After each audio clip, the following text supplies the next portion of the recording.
Mic check, mic check, mic check. What's going on, family? It's your boy G Constance in the building. We're gonna do this the right way today. Bring out some stuff. Let's deal with some stuff. Mic check, mic check, mic check. What's going on? Hold on real quick.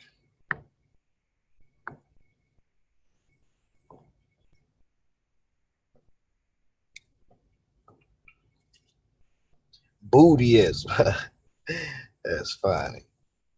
All right, cool. So we gonna do something a little different today. I wanna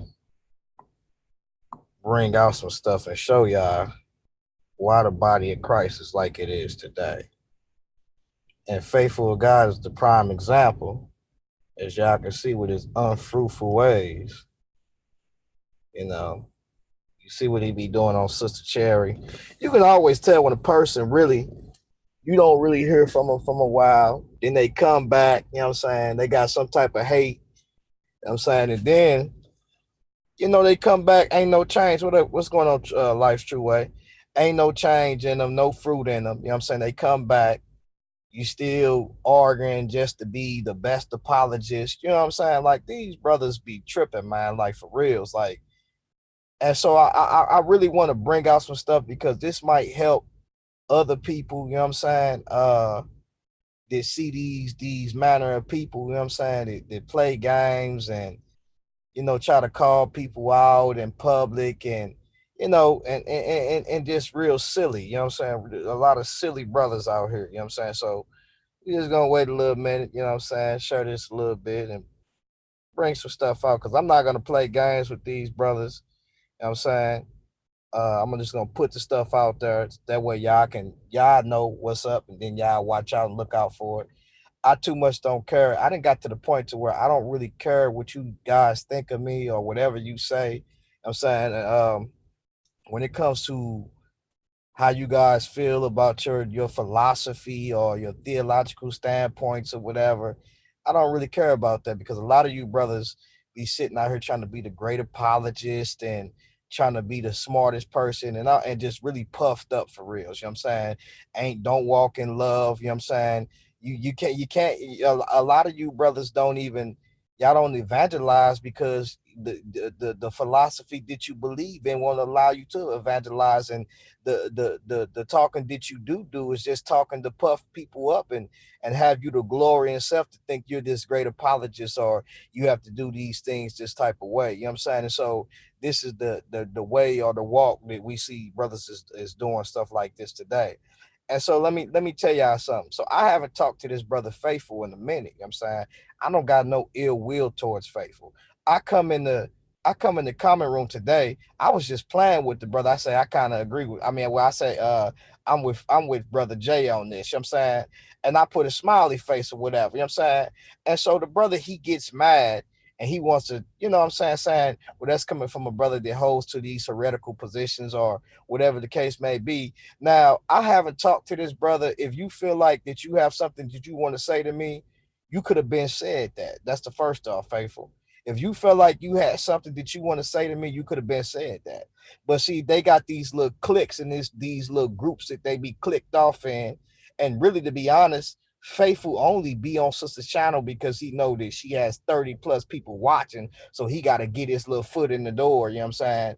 And always trying to get in and control the panel. And even with that, when you guys go over there and listen to that, every time you look, there's no spirit of love that's there. He overstepping this sister on her own panel. You know what I'm saying? So brothers come in and acting funny, get the they ain't speaking to G-Con, you know what I'm saying? Speaking to everybody else. You know what I'm saying? I don't really care about none of that because when you look at it, a lot of you brothers and sisters, man, be miserable at y'all households anyways. You know what I'm saying? Because y'all be fake online and y'all not real in real life. You know what I'm saying?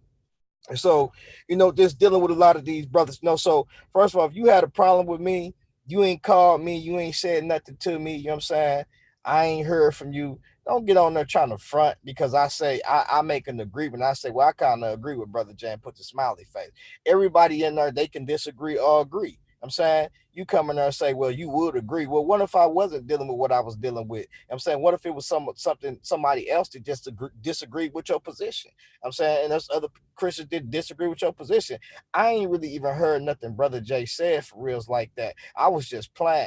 So then the brother, he want to try to get serious, and really you just showing that you got something in your heart towards me anyways. You should have just brought it out from the get-go. But see, a lot of these brothers, they do. I'm not giving you the link, bro. I don't even want to talk to you, bro, right now.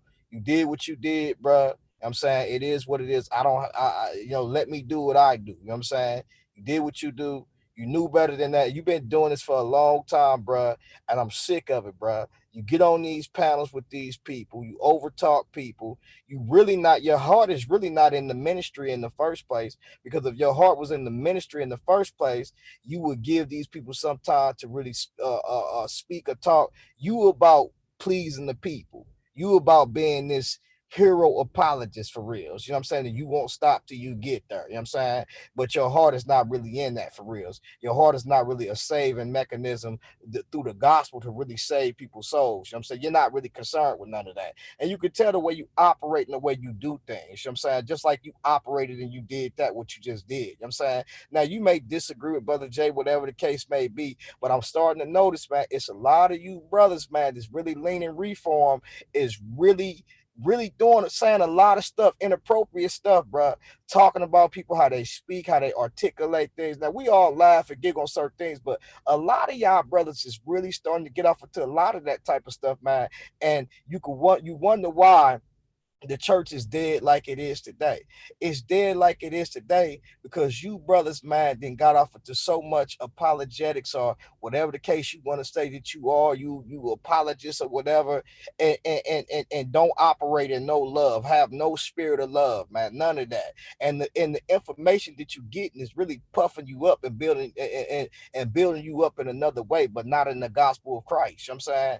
And so then when a brother get to getting on her and get to exposing you, and really, to be honest, you should have been set down in the beginning anyways, because really some of the breaking up even of the soldiers of God, SOG, was we broke up because of you. You know what I'm saying? A lot of that stuff we broke up and came off and did Shield Squad because of you, Mike. It was you. You know what I'm saying? A lot of you brothers couldn't get it together, arguing, fussing, man, all this crazy. You want to be dominant over people. You know what I'm saying? You talking is so real, like you crazy. You know what I'm saying? Talking to other believers like you crazy, like you didn't lost your mind. You ain't got no respect, bro. You talk to people crazy, and then when y'all see me get to going off and get to ranting and getting on something, then you want to say, oh, G consciousness out of pocket. Yeah, I get out of pocket because you know why? I done had enough of what you brothers been doing, man. Y'all clicked up, y'all got y'all little clicks, you know what I'm saying? And that's the way you brothers lean, you know what I'm saying? And so then when I get to going in, I don't need you to be here, bro. And I'm not bearing false witness. Everybody see it in you, bro. Even other Christians see it in you. That's why they don't want to deal with you, bro. You know what I'm saying? Because this is what you do. You make fake pages, spy on people, and really when you got stuff to say about people, instead of you saying it to their face, you spying on it. You know what I'm saying? You spying on them. You know what I'm saying? That's what you do, bro. You know what I'm saying? You do that stuff all the time. You need to repent. You know what I'm saying? If you shooting to be the best apologist that you can be, you're out of there, bro. That's not the goal, bro. That's not motive right there. That's a bad motive right there, bro. You need to be shooting to repent and say, God, forgive me for not walking in love and dealing with people the way I deal with them. It's not in the loving manner. You know what I'm saying? And so I thought what you did was in that group just a minute ago, I said something, you try to take a shot. You know what I'm saying, and when you try to take a shot, I wasn't even taking a shot. I was just playing, bro. Like I don't even have no ill will for you for you to even. But you've been holding this in your heart the whole time. If you feel that I have a certain type of view or I hold a certain type of way, then hey, pray for me. You know what I'm saying? That's the best thing you could do is pray. You know what I'm saying? But I guess because you feel like that this is decreed or ordained a certain type of way, maybe there's no coming back from this. But you ain't God, so you don't know. You don't even know if you decreed or saved to be ordained to be saved. You know what I'm saying? With that type of thinking. You know what I'm saying? But just bottom line, bro, like stop the games, man. Like I'm not gonna play with you. I don't care about y'all clicks, bro. I ain't with none of that, bro. None of you guys got enough manifesting enough type of power to cause any type of sickness or people that rise up, or you doing something more, taking from the people, if anything. You know what I'm saying? So I don't really care about your cliques, bro. I'm saying that if a brother is operating in love and the spirit of Christ, and I sense that on them, hey, I'm with them. You know what I'm saying? I'm with them, because it may be some things that I may be off on them. You know what I'm saying? It may be. I don't know, bro. But you know what? Whatever I'm going through, whatever change I'm going through, you can't help me. Because you know why? You don't have no love to help anybody. You know what I'm saying? You always quick to say this or quick to say that. You know what I'm saying? You feel that I'm in wrong, pray for me, bro. You know what I'm saying? I feel you in wrong, pray for them, because really overall love will trump over all that what you're talking about, son. All of that. You know what I'm saying? A brother might be going through something, you can't lift them up.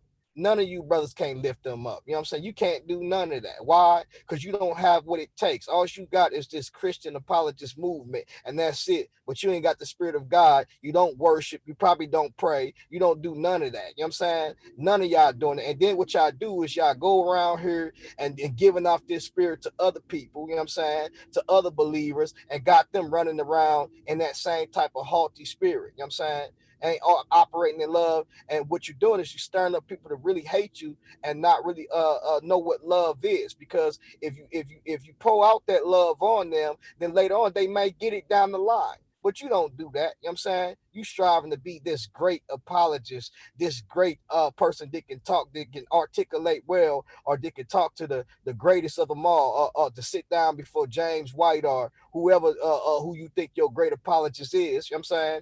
But in reality, you have no love in you. You really is in the inside. You scarred up for real. You know what I'm saying? Then you wonder why stuff in your life probably ain't going the way it should, or this and that. You know what I'm saying? It's because we get to this point to where we arguing with people every day. We didn't got to the point to where we arguing with people every day, but we don't pray for these people. We don't walk in love with these people. This is stuff that we don't do. You know what I'm saying? So you've been doing this for a long time, bro. The group broke up because of you. You know what I'm saying? Because of your attitude. You talk to people crazy. You over talk people. You know what I'm saying? You're not striving to see people get saved, to see people get delivered. You want to be this great Mike, the great Mike, you know what I'm saying? The great apologist, you know what I'm saying? All of y'all, from James White, all of y'all brothers do that type of stuff, man. Y'all, that's what y'all want to be. This is what the church has became now. You know what I'm saying? It's became you got to go to a seminary just basically to be saved. That's ridiculous, bro. Y'all brothers out there bad. You said you was leaving, you could have been left. You know what I'm saying? I don't care that you heard, you know what I'm saying? Whatever you got going on, I don't need to speak to you, bro. I don't need to be a part of your group or none of that stuff, bro. What you did tonight, that's why you're getting exposed now. Because you've been doing, and people been saying it for the longest. People been seeing you for the longest, bro. When brothers is going through something, you never was the type to be there. You always was the type to where you try to bring it out and try to say, well, you need to do this or you need to do that. You know what I'm saying? But when you was going through what you was going through, brothers had your back. You know what I'm saying? Brothers had your back. Y'all need to still, I mean, ain't no love in that what you got going on, bro. Nothing at all. You know what I'm saying? Even with Brother Jay. I ain't called Brother Jay no heretic. He believe a certain type of way. He believe a certain type of way. Oh, what it is. I know he believe the gospel. I don't believe in what he's dealing with, a lot of stuff he's dealing with, but I ain't never said that this brother was a heretic. You know what I'm saying? Never said none of that. So you bearing false witness on that. You know what I'm saying? You just out of pocket, bro. All the way out of pocket. So, you know what I'm saying? I just suggest that you begin to examine yourself and look at what you got going on, because it's a lot of foolishness. You know what I'm saying? And so that's all I'm saying, man. Don't try to play me when I get in there. You know what I'm saying? I get in the chat room. I say one thing, and I'm saying, like, this brother, you've been really harvesting this for a long time. You really feel some type of way. I'm trying to figure out why you didn't call me if you felt that way. You know what I'm saying?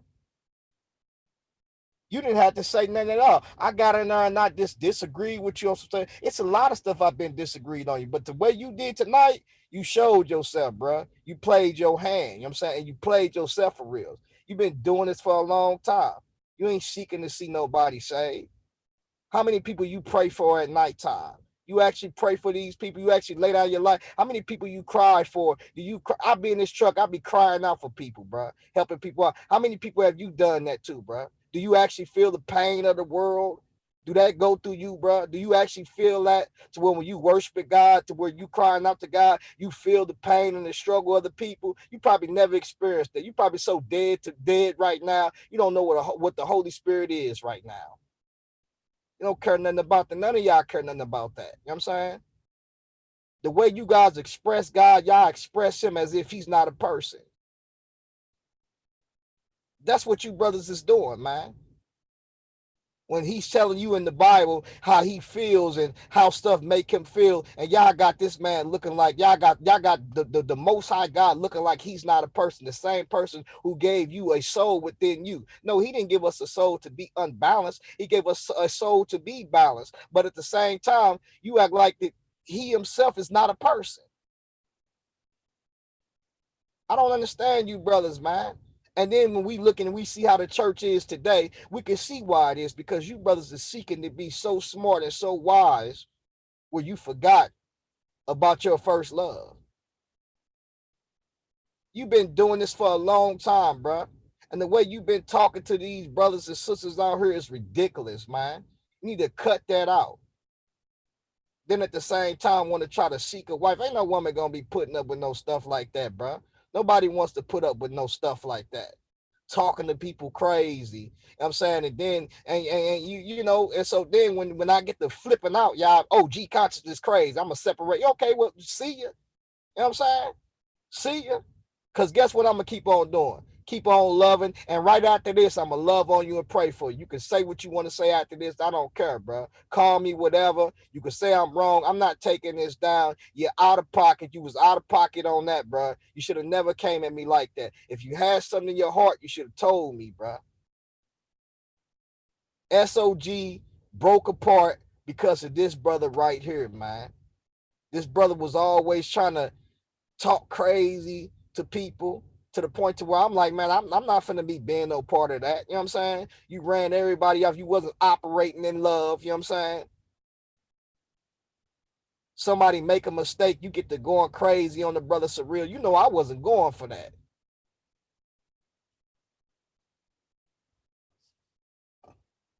You've been doing this for years, bro. Don't try to play any games, bro. You've been doing this for, and you ain't changed, bro. And for real, you took a little sabbatical, but you came back the same way with a callous heart, not in touch with God. When the last time you prayed to the Father?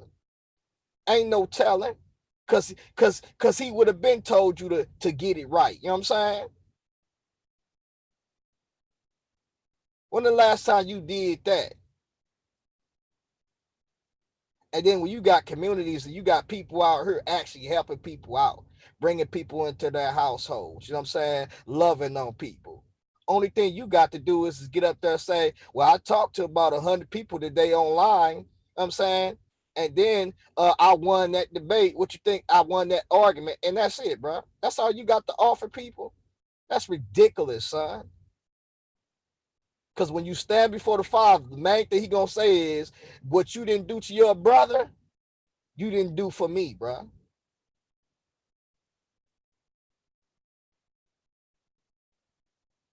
Try to play a game. I come up in here, you want to play game. Don't try to play me like that, bro. I ain't never played you like that. It's been, I could have been already. I done told you already, you need to get it together.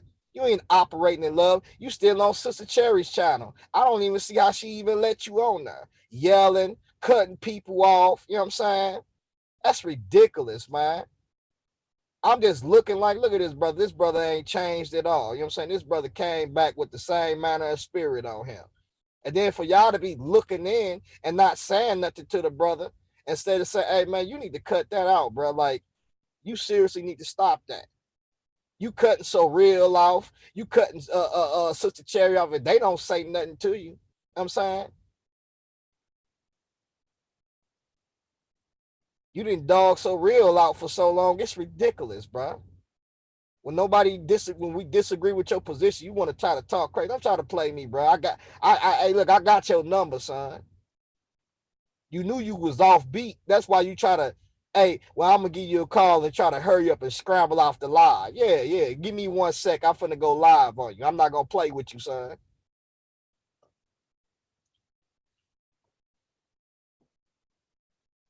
You've been doing that for a long time. You ain't trying to really see people saved and get it together. Gonna correct G-Con and expose his double-minded ways. Yeah, you can say what you want to say. And then this brother, why do you listen? Why do y'all brothers be making fake pages, man, and spying on people? I don't understand why y'all do that, bro. As Christians, you shouldn't be doing that. You're gonna try to cast a stone at me, and casting a stone at me, you heat though. It's a lot. You gonna be up under stones. It's a lot of stuff, bro. I be sitting on. I don't even say nothing, bro. I just sit on it.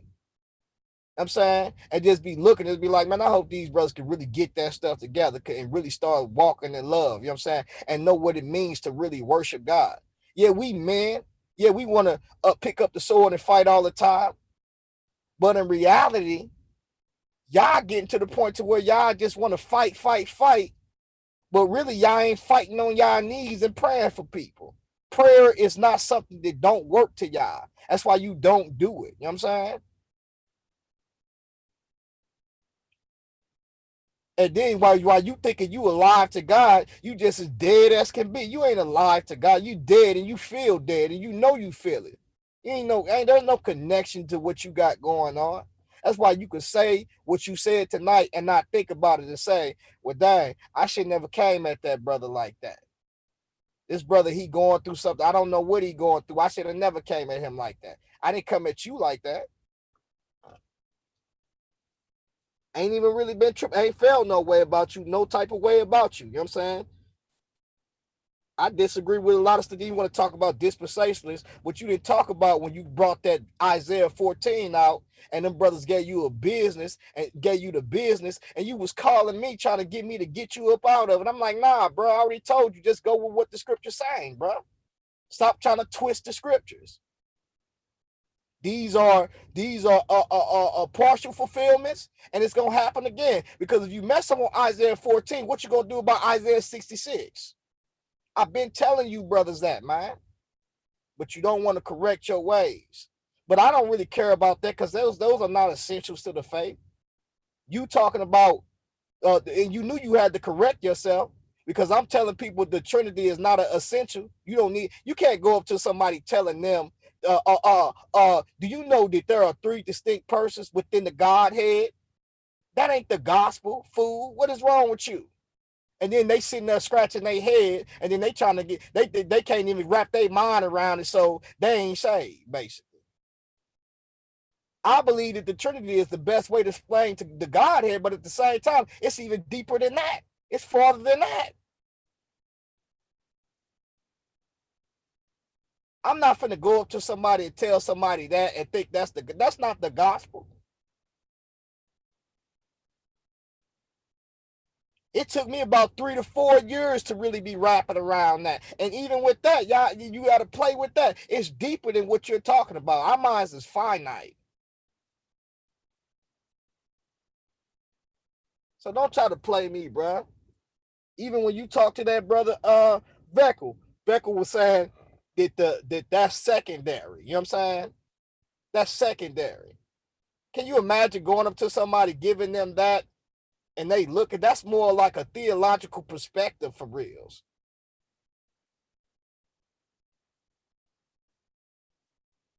No, so yeah, I got that. I got that view. And I'm going the way I see the text is based off the best way I can on how God conveys himself through language. That's it, bro. That's it. I got questions about stuff. I'm just honest enough to really look at it and look at the text and say, I got questions about this. And when you get to start talking to people about it, y'all don't have no answers, bro. You don't have any answers. So I'm gonna take the text as face value. Overall, I can do nothing but still trust God. Just like you. You ain't never seen God, bro. Never seen him. At least you told me you ain't seen him. You can't do nothing but trust God. But why do I trust God? Because what he has done in the text and what I experienced to him, my a personal experience, and what I've seen him do in the text, he's doing in my life, bro. That's the best way I could trust God. That's why I trust him. I don't trust him because I feel like I feel like that he knows everything or whatever. No, I trust him. That is a part of it, but I trust him because I've seen what he's done in the past, and because what he's done in the past, I feel that he has the power to keep doing it. That's why I trust him. It's a relationship type of build, bro. So that's not that what you're talking about is a non-essential anyways. I can only trust him based upon what I know. We wouldn't even know the word of God except that he manifested and came into the world. The expression of God is through the Son.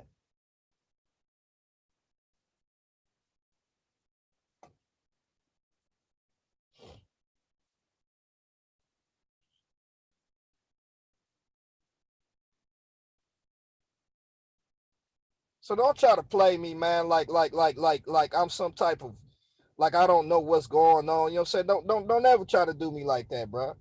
And that's basically what you did, and you was dead wrong for that, Mikey. And you've been doing that for a long time, bro. The reason why I'm acting the way I act, bro, because I'm going through some changes and I'm seeing things on both sides, bro. There's lies on both sides, bro. Christian lies, Christian Israelite lies, Christian Gentile lies, Israelite only lies, whatever. It's lies, bro.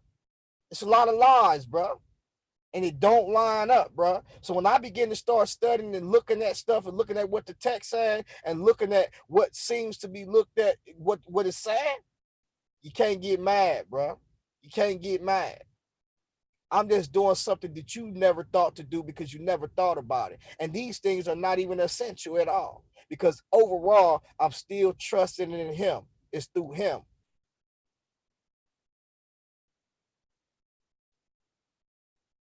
So don't ever try to play me like that, bro. And then you could tell already you brothers been talking about me already because the brother who was already there, he already knew who you was talking about already. A lot of you brothers be talking about behind people's back. That's the problem. You do all talking, but you don't do no praying. You don't do enough praying. And then want to sit up there like you attached to God and want to hit that Matthew 18. I'm saying, what's the point of doing that when you don't have no attachment to God in the first place? You didn't got so busy thinking you getting busy for God, but ain't even been spending time with God. Ain't even been in his face. Because when you in his face, you have more of a compassion for people. That's why some days I can be a certain way, but then I know I gotta have compassion for people. If I spend my days praying for people, then maybe I love people more than what I would. Maybe I can love them more. You know what I'm saying? The stuff that I didn't experience with a lot of these brothers with not just Israelites but Christians is horrible, bruh. It's horrible, bruh. And we wonder why the world is like it is. Cause look at us, man. Look at us.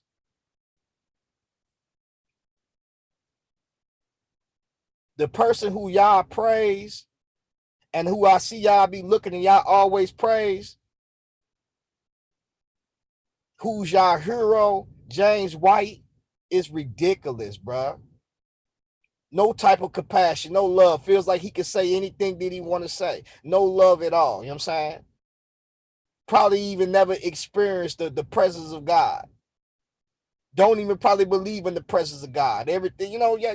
I mean, I don't understand why y'all don't see that. Yeah, we all make mistakes and say things that we shouldn't be saying, but a lot of y'all have the characteristics of that. And it's crazy because the very books that y'all read, y'all, them characteristics of the books that y'all reading is becoming y'all. The same people who y'all look on, y'all take on those same manner of spirits. But then when somebody want to keep the Bible to its perspective and look at it and keep it where it's at, then you want to get mad because you want to put your psychological or your theological interpretation on something.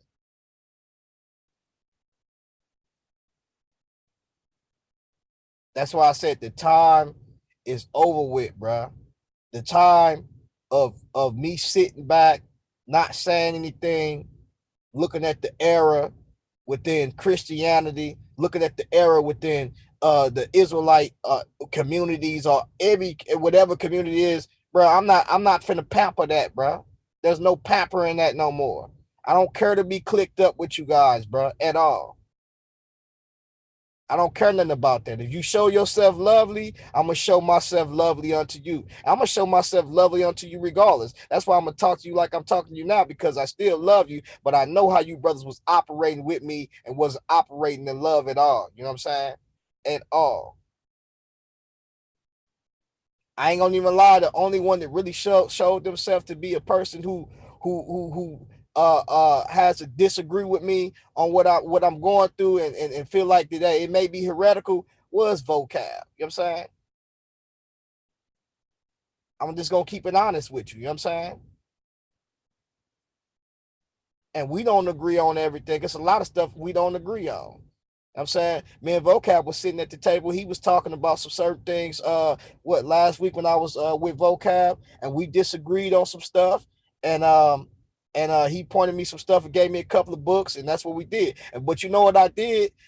Me and Vocab was sitting there, and it seemed like it was finna get into a heated argument. You know what I did? I say, come on, let's play with these kids. Let's start playing Uno with the kid. Because you know why? Because if I feel like that it's gonna be some stuff that's gonna cause us to lose love for each other, I'm not gonna be arguing with that brother about that. I'm not gonna be arguing. I agree with his position on Calvinism. I agree. I disagree with his position on Calvinism. But I'm not gonna sit up there arguing with this brother about what I disagree with him on. You a soft Calvinist. You try to play it off, but you are one. I'm saying.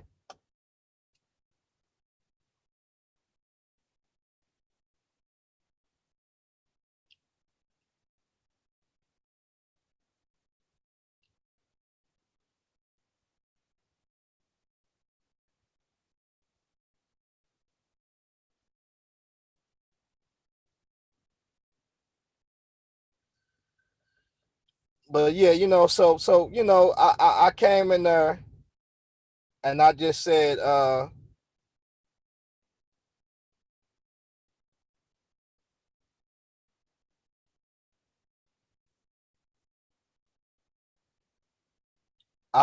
looked at it and it's some things I do agree with Brother Jay on. You know what I'm saying? It's some things that, and I have to say, man, Brother Jay, we don't agree on everything, but the brother, he is a great teacher. And it's some things that we as Christians, as believers, we want to hold on to that we shouldn't hold on to.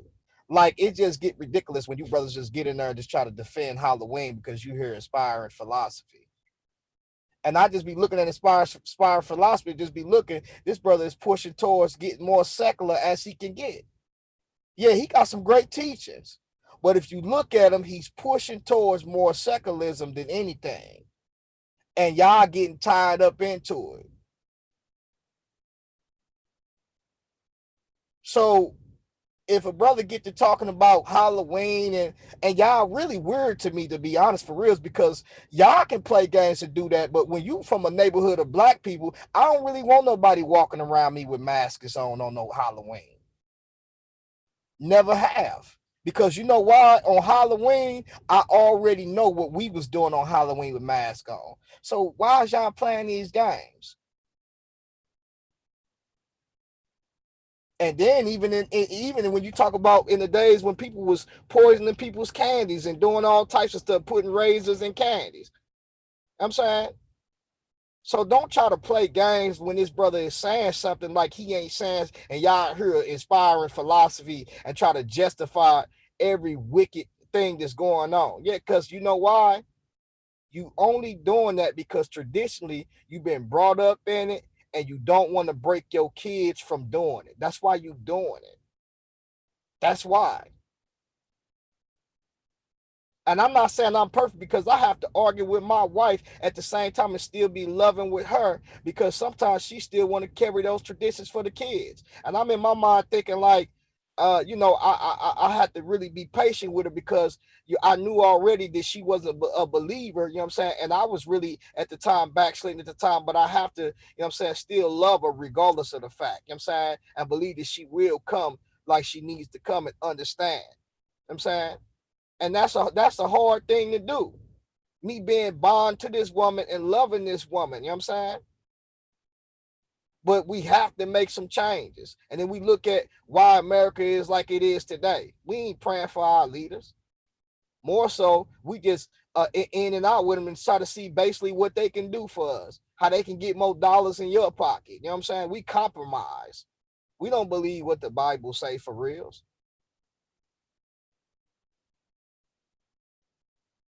So don't sit up there and try to play me, bro, like I'm some type of like I don't have no sense and no. And I was really just on this, I ain't really even hear everything Brother Jay said. Only thing I know is he had a debate, and I don't know what it was on. I remember the Halloween thing, and I never watched that. But partially, but part of what he was saying and what I knew already, what he was gonna be arguing with at Halloween, it doesn't take a rocket scientist to know that, bro. This brother get on Inspiring Philosophy and make a video talking about all this junk and all this silly stuff that was put into one holiday from different people. And when all together, the conclusion of the matter is it's still foolishness. It's still silly. And don't even know that around this day is the holiday where most kids come up missing around this day.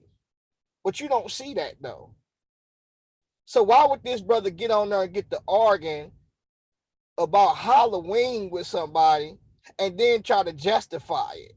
And then y'all follow right with it because you want your cake and your ice cream at the same time. And you don't want to bring your kids up out of it. You know what I'm saying?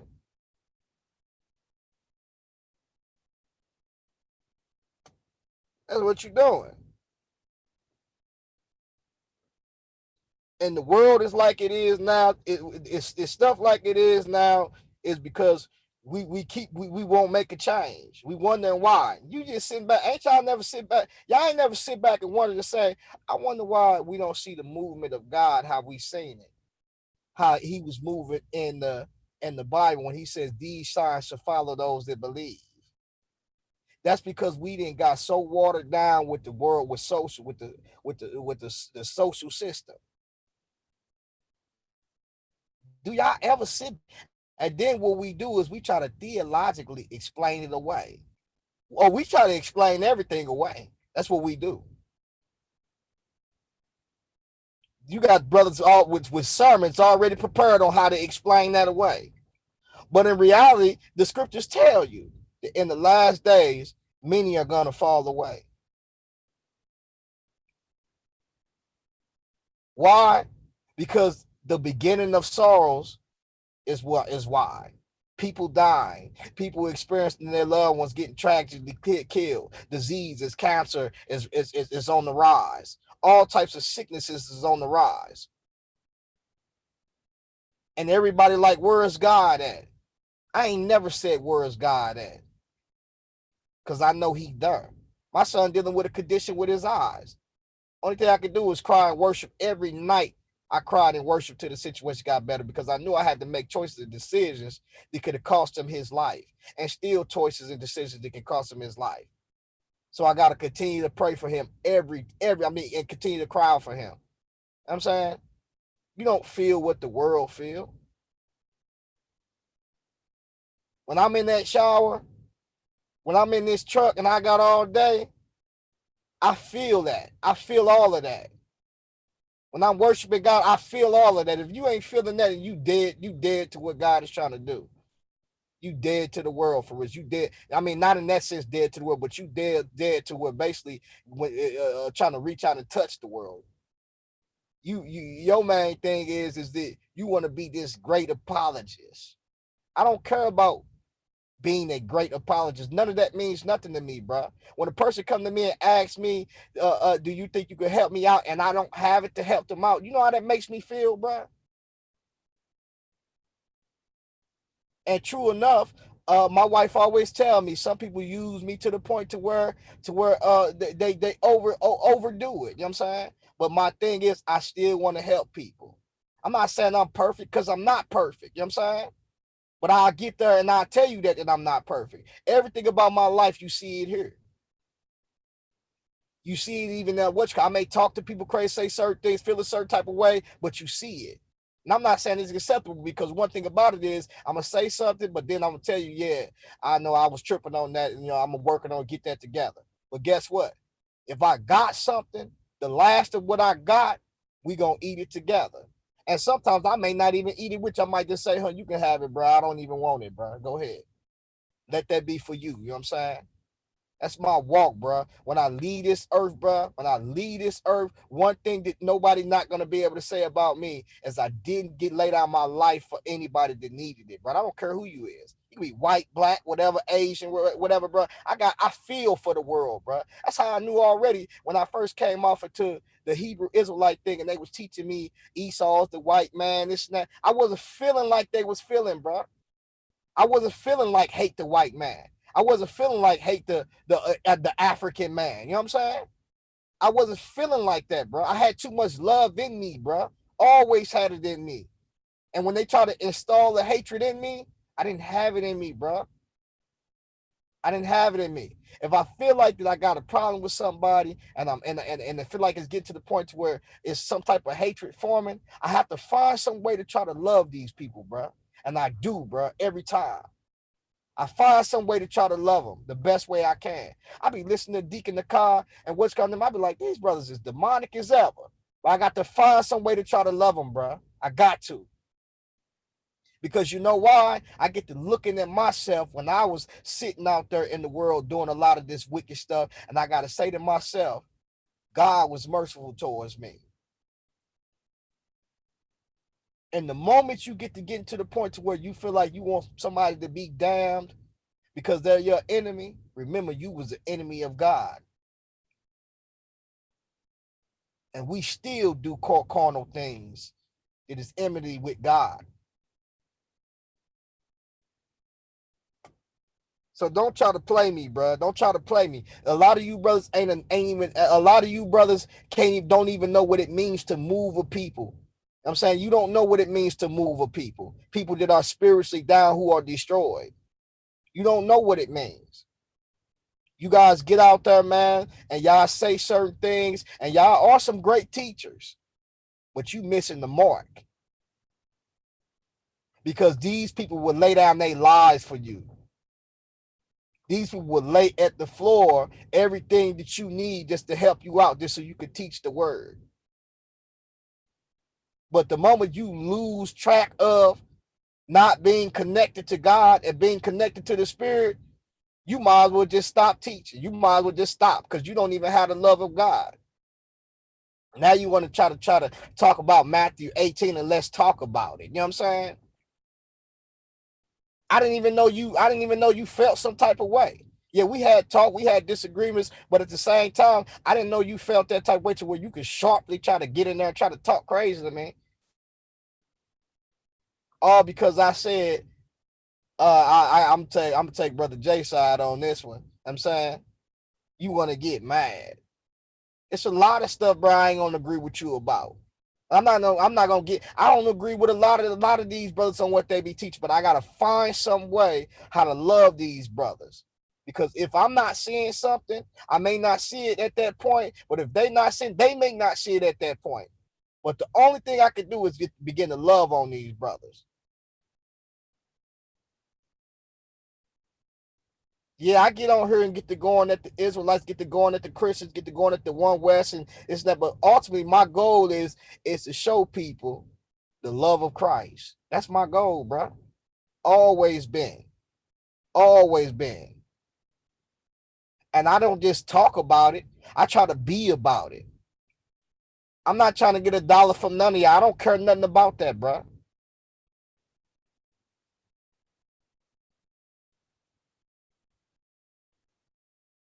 I don't care nothing about that.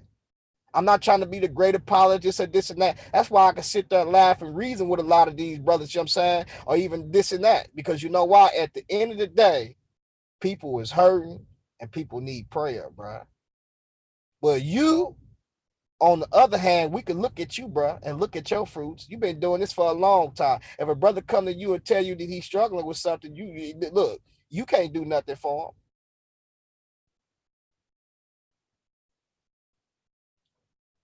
The first thing you do is try to put a judgment on them. but then want God to be merciful unto you. Don't try to play me, bro. That's what you tried to do. You don't know what I've been going through these past months. You don't know. But guess what? I ain't never stopped believing God. And I believe God. Why? Because of his word, bro. I believe him because of his word. I believe him because what he's done and he showed up in my life. And you could call me a heretic, whatever you want to call me. But guess what? I'll be standing right there to greet you in heaven. That's how sure I am, bro. Because I believe God could do what he says he's going to do. That's why.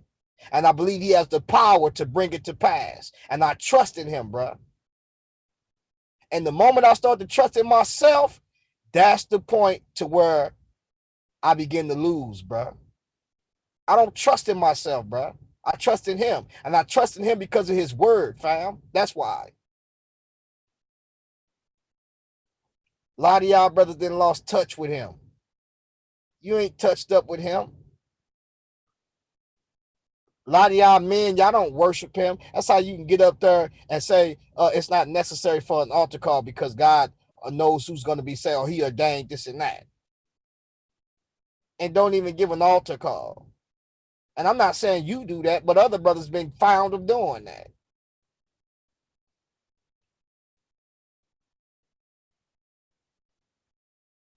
If a person ain't educated a certain way, y'all laughing and giggling. You know what I'm saying?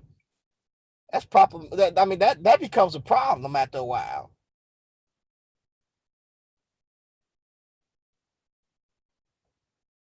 I had a brother to tell me today, a Christian brother who was he was an Asian. I think he was like a Korean, but he was a Jew.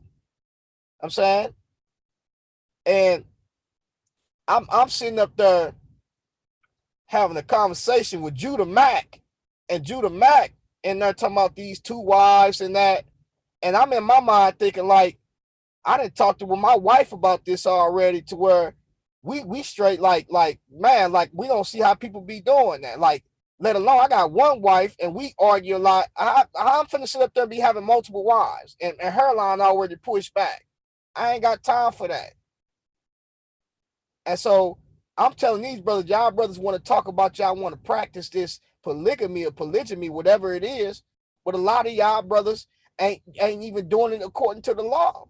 If you say that it's lawful, why you ain't doing it according to the law? I'm not knocking that, brother, but for the most part, a lot of y'all be trying to get away with some slickery, man. And I'm not just saying this because a lot of these brothers be doing that. Y'all be, it's five of y'all in an apartment together and talking about you married and ain't got no paperwork. Nah, bruh. What's going on with that?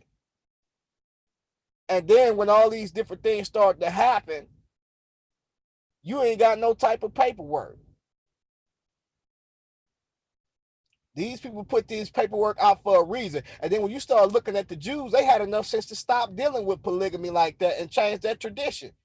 You know why they did that? Because they had enough sense to know it was causing a lot of problems. It was causing a lot of problems. People ain't honoring what the letter saying and none of that.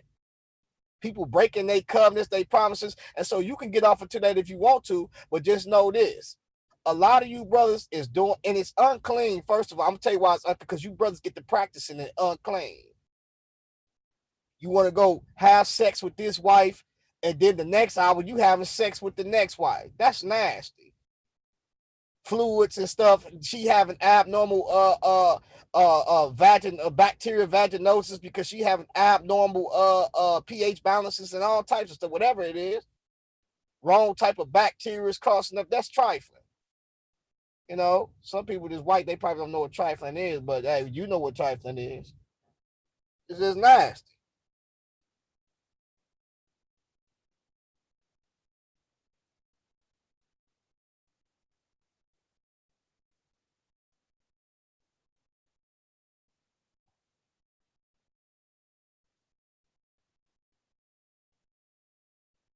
It's just nasty. So what I'm saying is this is, and I'm arguing with this brother, and I'm telling him, I done sent this brother screenshots showing him like, bruh, the way you arguing, you're not gonna win that. because when you arguing about stuff like that, and you look at the Bible, you look at God allowing or permitting certain things, and then saying that, when it comes to this, what you can have this, then you get and you try to argue this from your emotions, and then try to give me Old Testament scriptures that you don't even know about. And I'm like, bro, don't argue that like that. Then you hopping on my post when I'm trying to do something. You know what I'm saying?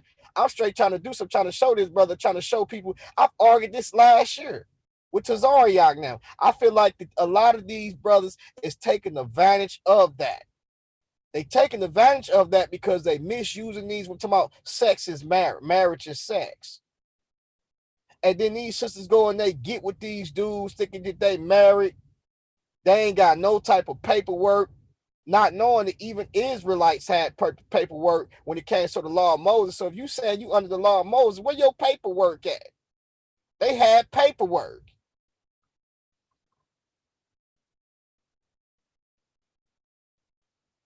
Y'all up under the same roof. You ain't got no house for her. Women is not, two women that have children, different children. Listen, I'm gonna tell y'all this so y'all can understand this and y'all can know this. My firstborn child is by another woman. He's 15 years old. I got 3 kids by my wife.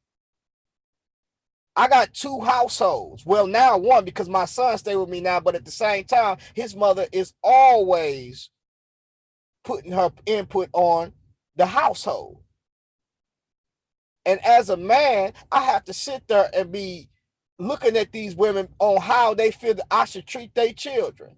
Or this woman might say, you ain't treating him the same way you treating the rest of your kids. That's what you experience, bro. And I'm only with this one woman. But that's the experience that you go through.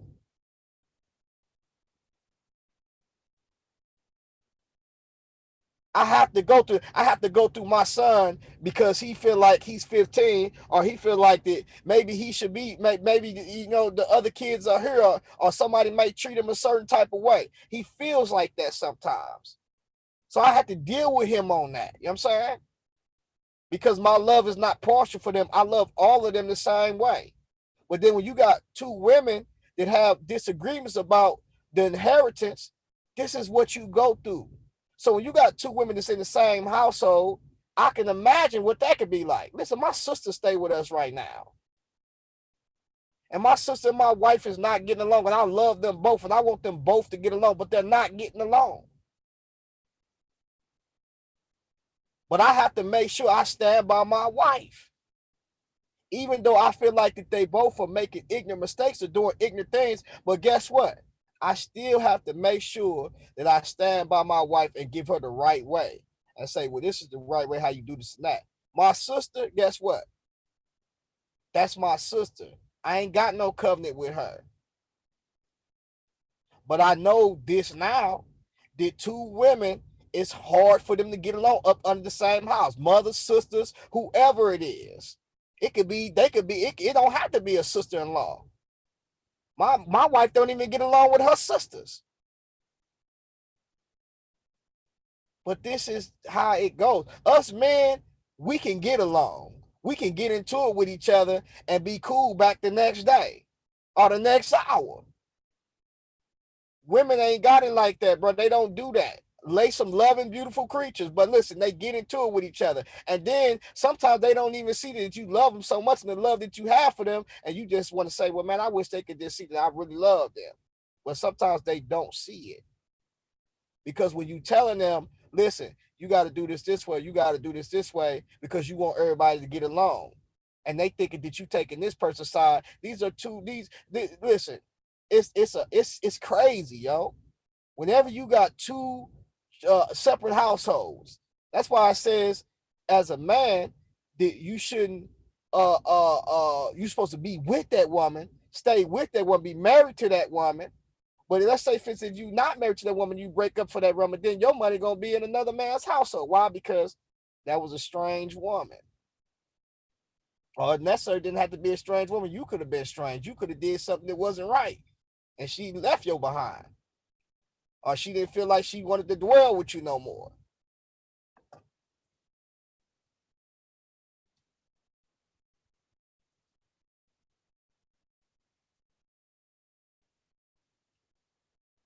So a lot of this stuff,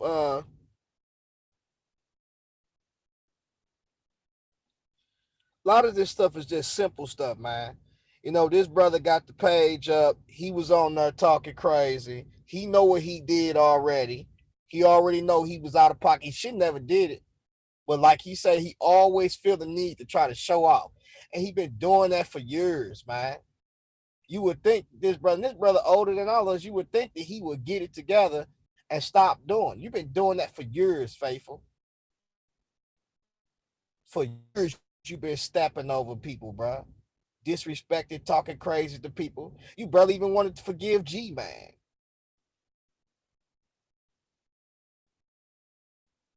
But you will be quick to forgive everybody else. But when it's G, man, you have this type of hatred, or the way he do certain type of stuff. You have this type of hatred that you'll try to show. The brother's been telling you for the long. You need to calm that down, bro. Even with So Real, yeah, it's a lot of stuff we don't like that So Real do. We may telling us this and that, but at the same time, we still love on the brother. You know what I'm saying? Still love on him. You talk to the brother crazy in front of everybody. It's certain stuff that brother, I could be right on the platform and the brother say something wrong, and I'll be like, nah, I disagree with that. You know what I'm saying? And reason why I'm disagreeing with that and try to give him a better approach, because I know we could be so zealous for something that when we wrong about something, we won't say that we wrong about it in the text. Yeah, you wrong about that one.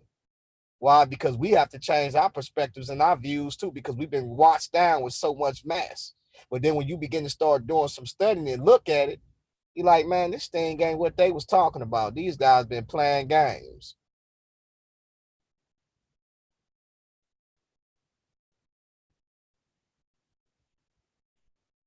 So don't ever try to do that, bro. They gonna try to, oh yeah, I'm gonna talk to you when I get. Nah, that ain't how that goes, son. Don't try to play me like that. I already knew what you was doing. You just got the wrong one. You can go make your videos, whatever you want to do. But I tell you this, Michael. I can tell you this, Mike.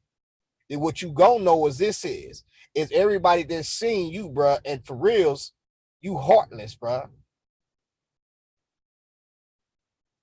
How can you be faithful? If you was faithful to God, then it would be, you would have some type of heart when it comes to man. How you faithful to God and you sit up there holding this hatred and this pride in your heart, trying to sit up there trying to be the best apologist rather than sitting up there praying for people or loving on people. Don't try to play games, bro. Over talking people. No humility. We all seen you, bro. Even the Christians see you. You didn't went over there basically and took over Sister Charity. Yeah, I know she want the word to get out, but at the same time, you over talking her. She gotta, hey, try to calm you down just to get you to be quiet. You know what I'm saying? You want to be sitting up here trying to have a discourse with somebody or trying to have a debate or arguing with somebody, but don't want to let them talk. What kind of stuff is that? Yeah, we all do crazy, but bro, you've been doing that entirely too long. And yes, there is some things I agree with Brother Jay is saying. Yeah, Brother Jay can get super militant with stuff. You know, he can. He can go borderline with stuff, but at the same time, I agree with what that brother saying.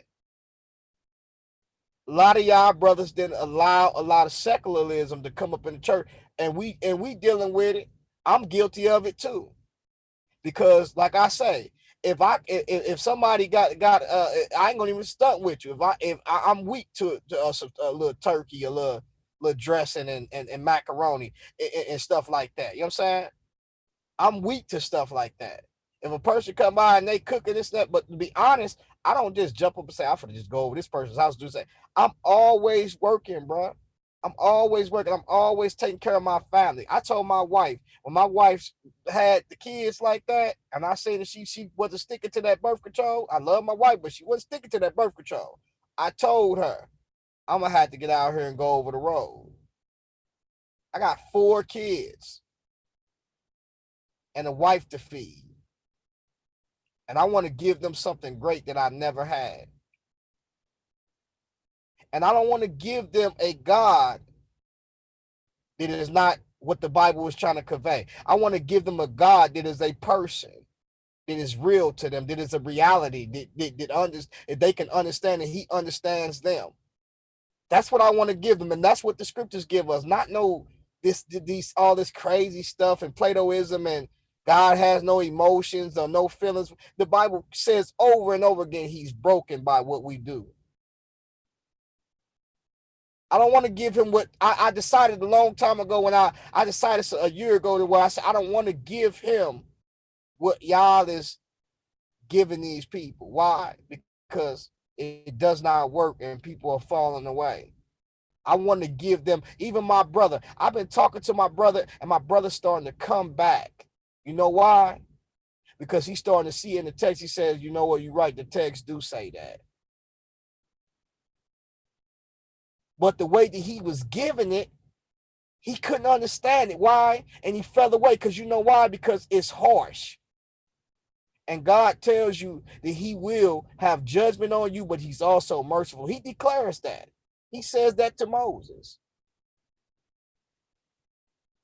I don't take him just as a merciful God. He's merciful to thousands, but he's also a just God, a loving God, and he also judges people. And if he didn't judge people, then he couldn't be loving, because he's not a protector. The best way I can know of the Father is through the Son and through his written word. And the best expression, image of the Father is his Son. That's why he say, I'm here declaring them to you today. Because he came in the image of the Father. Everything that Christ ever did, it was of the Father. He didn't do nothing of his own. He did what the Father sent him to do. That we may know that the Father loved us and what he was willing to do for us. We sit and eat food all day to preserve ourselves. But the bread of heaven that came down from heaven is to preserve all people. That's a preservation that's eternal life with God, not separation with God, not eternal separation with God. So when I see what Christ did, he's not doing anything. The way God conveys himself in the Bible, he's not doing anything that he did not send the Son to do. The experience that he had coming in the flesh, not being beside the Father, being beside the Father in the beginning, but having to come down. The Father was in him going through that same experience with him.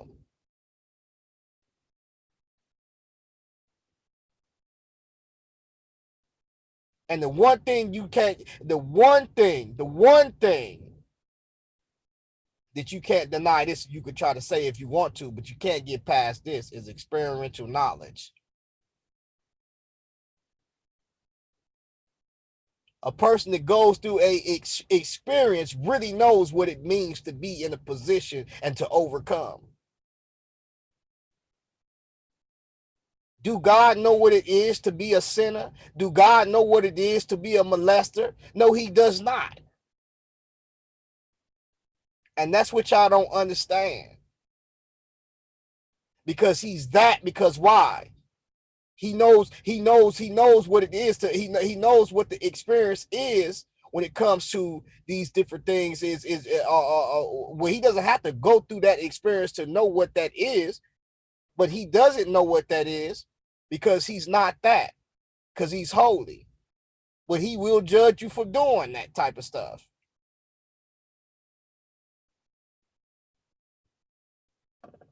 So that's what I see in the scriptures. I see God as a person, a loving person, a person that will judge you, a person that is merciful. And if I'm wrong for that, then hey, I see God that wants a family to rule with him and reign with him, not for you to be a robot and for him to sit up there and play the chef and play the judge and play all of this different stuff, play these different roles. And that ain't him. That's what you didn't present it. You present God is not a person. What you giving us is not a person.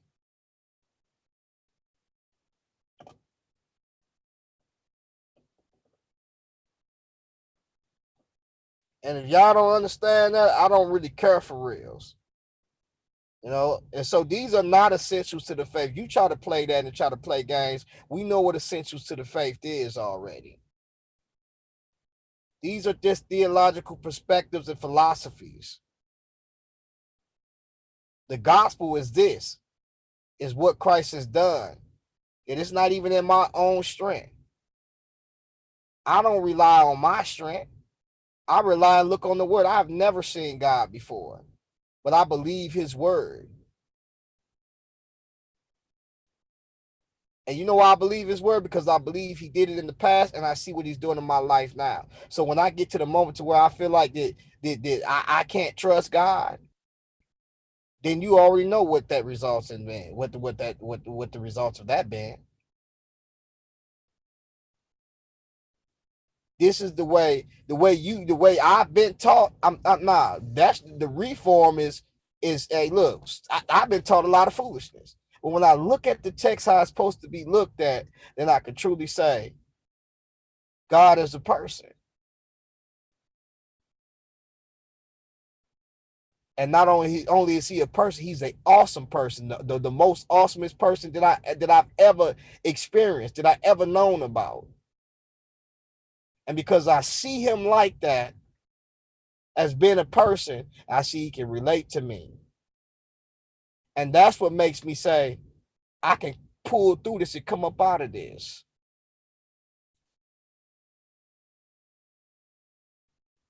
And I understand it better. I understand the tragedies of life. I understand what I'm experiencing and the glory that is to come. I understand that I must go through it and I'm going to go through it.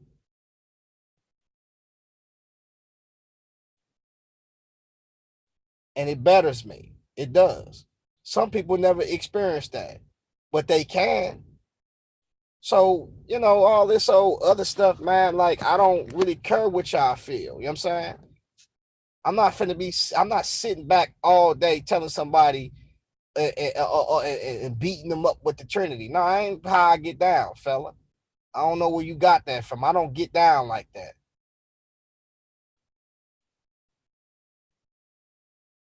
You even stated yourself. You can be saved without that. It's not an essential, bro.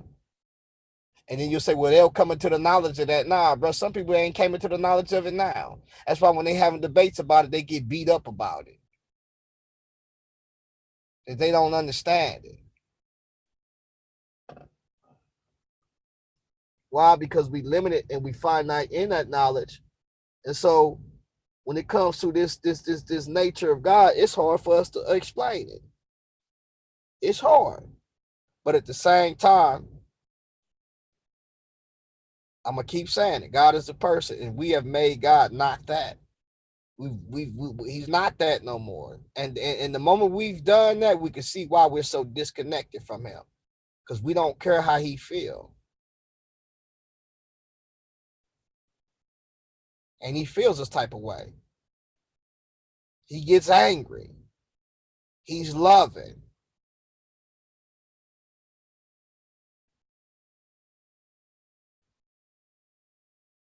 He wants you to play a role in his creation. Why wouldn't he? How you gonna talk about a relationship and then not want to say that God does not want your cooperation and say, well, he doesn't need your cooperation.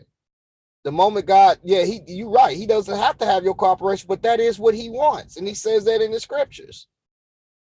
The moment he says he wants you to have dominion with him and rule and reign with him, that ain't cooperation. What are you talking about? What type of God is you that made him?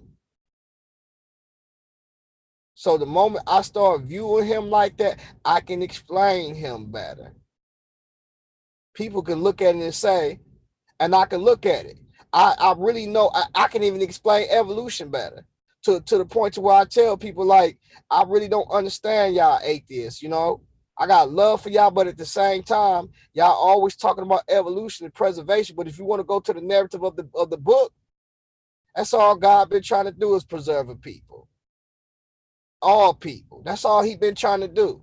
So then when God go about means on how to preserve these people, you want to get mad.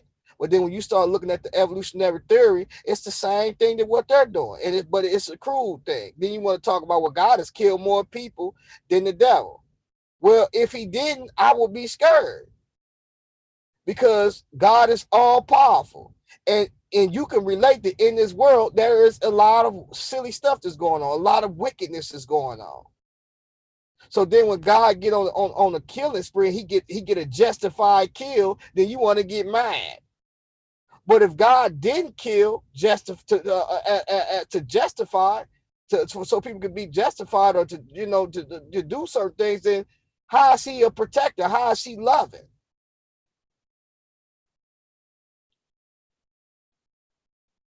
But in God's thing, it's not just a thing to preserve just one people. He's talking about preserving all nations of people.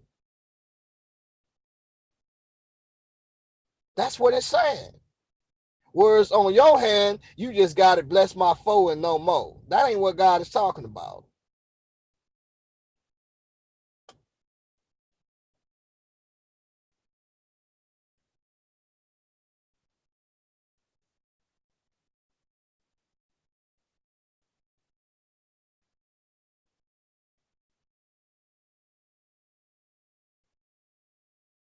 And y'all might want to go and listen to Brother Jay, because he keeps saying his position. So go check the brother out. It's a lot of stuff that he is right on when it comes to that. It's just that us as Christians, we don't want to let that stuff go. See, we got a lot of stuff we don't want to let go, because we so used to doing it. I bet you some of y'all still putting tooths up under the pillows talking about the tooth fairy. Come on, man. Even when you start thinking about certain days, you got this brother inspiring philosophy, and I'm talking about this brother is really pushing a lot of secularism. However you say it, that's what he's doing. You know what I'm saying?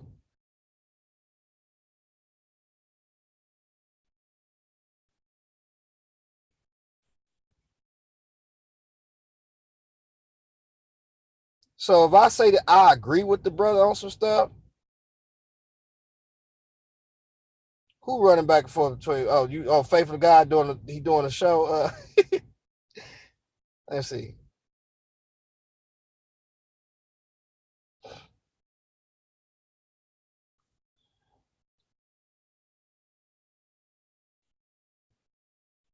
Who is that? Oh yeah, yeah. And then look, he gonna get mad and he gonna go. I don't care that this brother is doing a show, because half of the people, what they gonna do is they gonna go over there, right, and they're gonna see that this brother been doing this, and they gonna sympathize with him and not say nothing. That's what they gonna do. I'm saying, and they been doing that. You know what I'm saying? I don't care that he's doing the show. Matter of fact, we can go over there and watch him do the show and watch the lies that he's talking about. He knew he was wrong, and he knew what was gonna come with this. So he should have just bagged the bar for me. Don't be sitting up there talking crazy, because I ain't said nothing to you. I went in there and said one thing, and that was it, bro. And then you get to talk crazy because I agree with some of the stuff this brother was saying.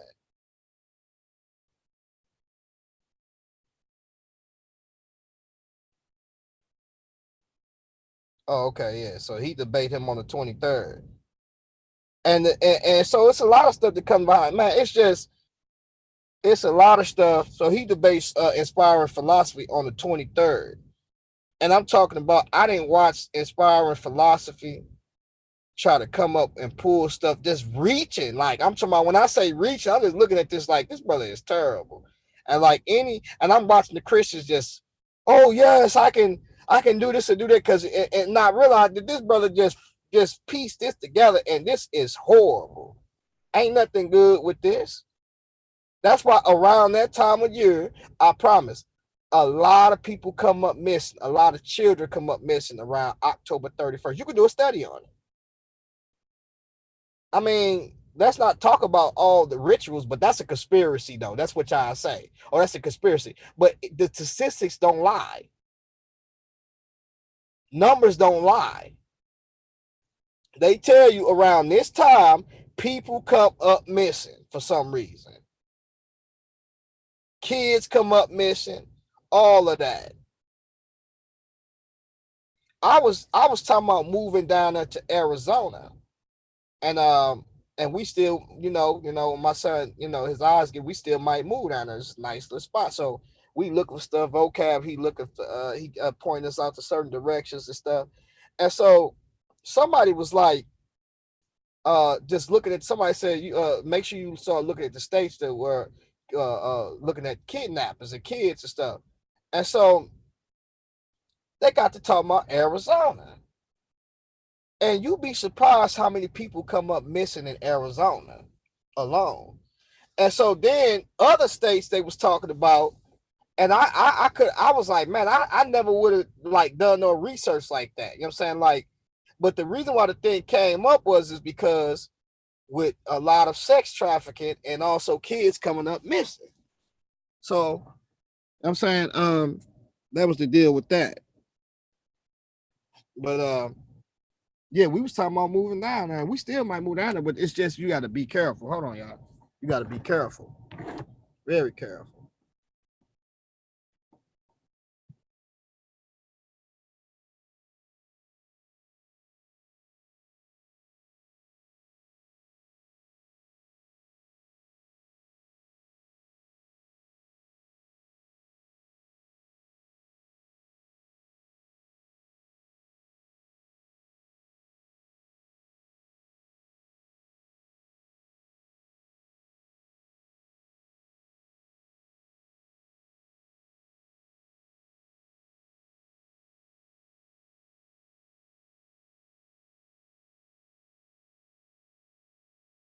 And so a lot of these brothers, they be really thinking like I care to be clicked up with brothers.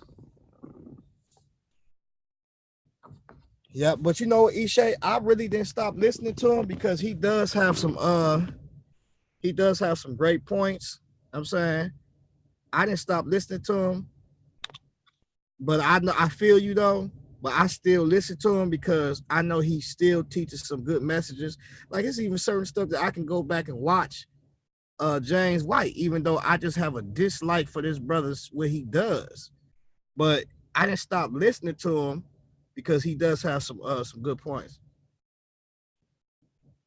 Who is this? What Lex was talking about? Let me see what Lex got to say. Lex always be talking crazy. Here you go. Lex crazy. But yeah, I feel you though. You know what I'm saying? I feel you. But yeah, so it's a lot of stuff, man. We definitely need to let go. You know what I'm saying? Like, I'm gonna tell you this. Like, me and Tony, right?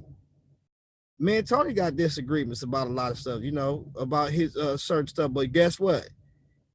He'll tell you, I never said, oh, I'm gonna cut Tony off because he believed a certain type of way. I ain't never did that. You know what I'm saying? And brother Tony has helped me out, helped the Campbell family out a whole lot. You know what I'm saying? He has definitely helped us out. You know what I'm saying? Times to where, well, we didn't know how we was gonna make it, and brother Tony came through. I didn't ask him for nothing. This brother just helped out. You know what I'm saying? So, I don't try to, these brothers be trying to play games. Shout out to Global Media, you know what I'm saying? That's another brother that always, kicked in. He's a helping brother always too. But yeah, so this brother trying to play games, knew he was in the wrong. You know what I'm saying? I ain't even say nothing to this brother. I just said I agree with what Call's doing. You know what I'm saying? He wants to try to get in and go on me because he mad because I agree with Brother Jay on that. You know what I'm saying? Like, dude, I'm entitled to that. Don't try to talk crazy about me, and then when I go hard on you, you want to get to trying to then get off into some more. You want to get off into it, then you could tell and see, that's why I say they be clicked up and they really got little problems with me and be talking about me on the low. You know what I'm saying?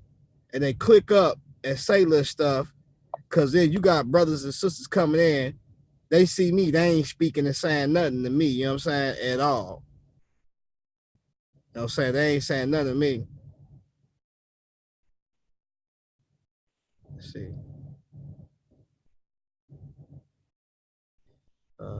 Oh, another brother, Ishai. That's another brother. Like I thought, you know, he called it, you know, this brother, you know. So these are brothers, man, like what you call, you know. So and so, you know, it's a lot of brothers. If I ain't named you, y'all already know. You know, I talked to the Elder Yara. I talked to a lot of these brothers, you know what I'm saying? A lot of them, you know what I'm saying? Like I ain't just sitting around. What up, Sister E? I ain't just sitting around and playing games. What up, Dex? You know what I'm saying? None of this stuff, you know, this is something that I really, you know what I'm saying, see that needs to be represented correctly. One of the reasons why I fell in the when I first I fell actually when I was 22 is because I had started getting so much word in me to where I started getting more of a zeal, and I found myself to where I'd be studying over praying. And just consistently just studying. It wasn't praying, none of that. I ain't singing psalms into God, worshiping. As a man, you should always sing psalms of worship. I don't care if you can't sing, you need to worship God. It's important because it takes that spirit of pride that you have and breaks it down and softens your heart up, because your heart can get super calloused. You know what I'm saying? You can get super callous to where every time you looking around, you don't care what nobody think. You just you didn't made the gospel the letter of the law, basically. That's what you didn't did. You beating people side their head with it, choking them with it, this and that. You don't even know what it means to be merciful. You don't know none of that. You ain't showing no mercy. You ain't gonna reap no mercy. What these brothers is doing, man.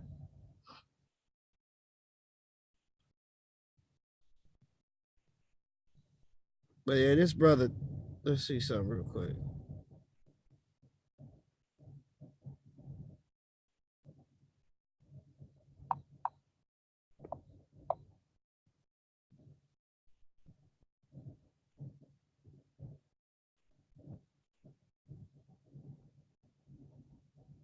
Look, he done made a whole look at that.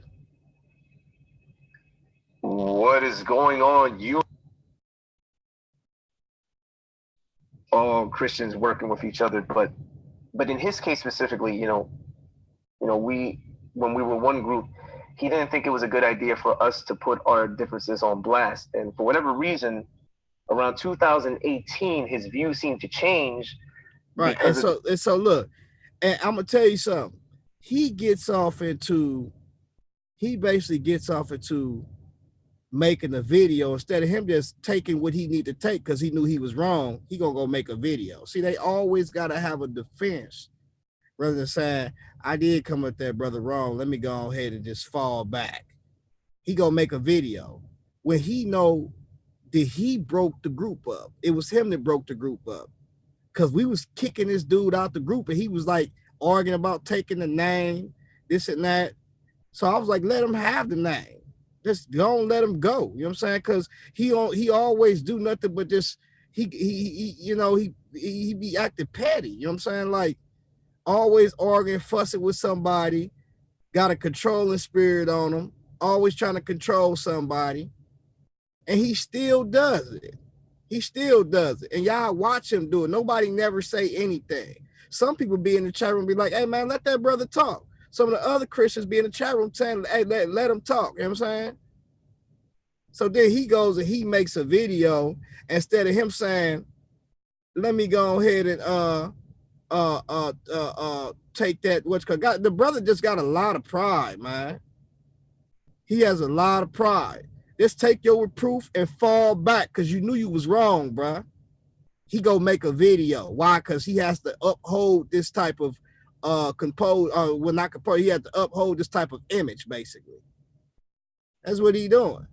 But what you don't know about, I don't care about your little cliques, bro. I don't care to be clicked up with you brothers like that no more. I already thought about that stuff already, so I don't care nothing about that. I can love you brothers from a distance, and that's it, bro. You want to talk about views? It's not really about a person's view changing. That ain't why the group broke up. The group broke up because you didn't know how to talk with people, bro, at all. You don't know how to have. It's like you is a image, a false image to where you this image to where you just a stale guy. You don't have no type of feelings, no type of this and that. You know, everything to you is just, oh, I'm just gonna whoop this person over the head every chance you get.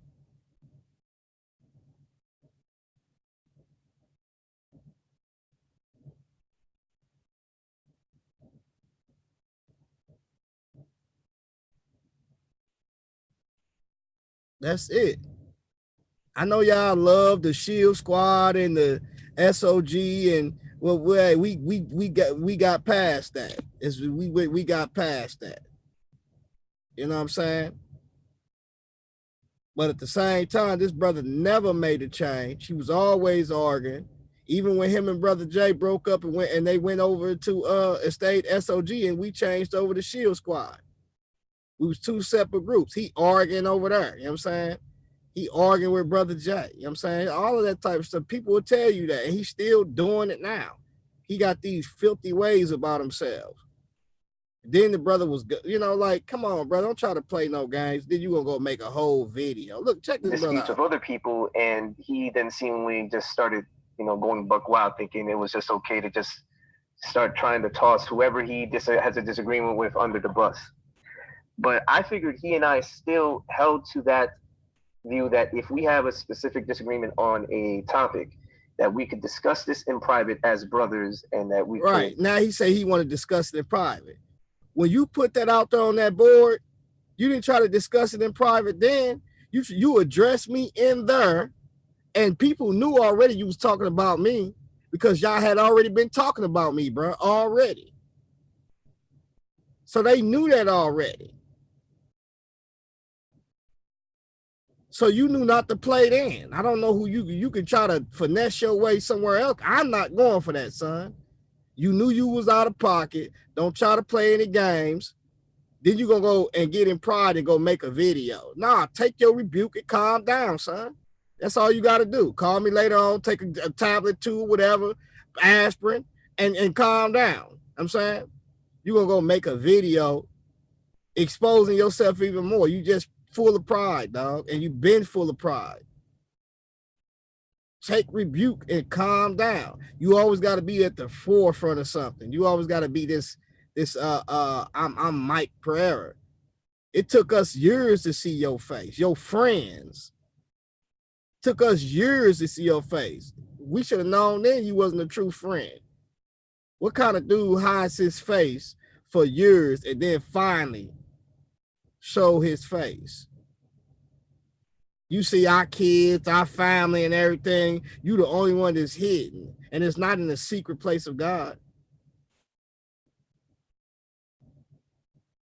You know what I'm saying? I don't know, because you might not think that you look a certain way. Don't nobody care nothing about that. It's a gang of ugly Israelites and Christians out here.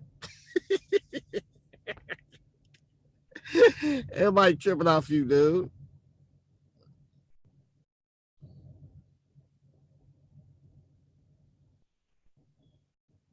So, you know what I'm saying? Nobody really cares about that. So when you did what you did,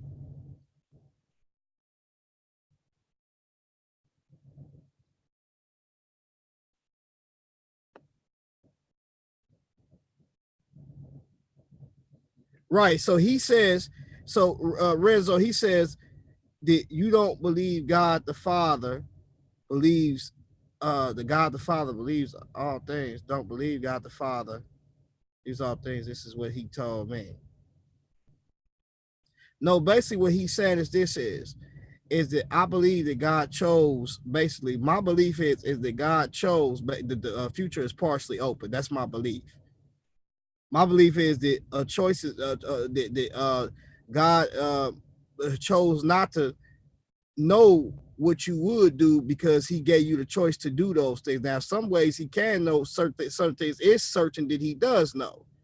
He chooses to know for certainty, you know what I'm saying? But the choice is really, and the option is really on you, you know what I'm saying? And I believe that God knows all the possible routes that you could take, all the possible routes, but it's up to you to take that route. Now, the uncertainty comes to where, what choice would you make? I'm not just saying that based upon something that I believe in. I see the scriptures actually teaching that. So whether they like that or not, you know what I'm saying, it is what it is. Whether you feel that God has to know the choices that you make to make him all powerful, whatever case may be, that's on you. I feel like when God says that he's gonna do something, that he's powerful enough to bring it to pass, and we have to trust him that he would bring it to pass. Each one of us have to trust him.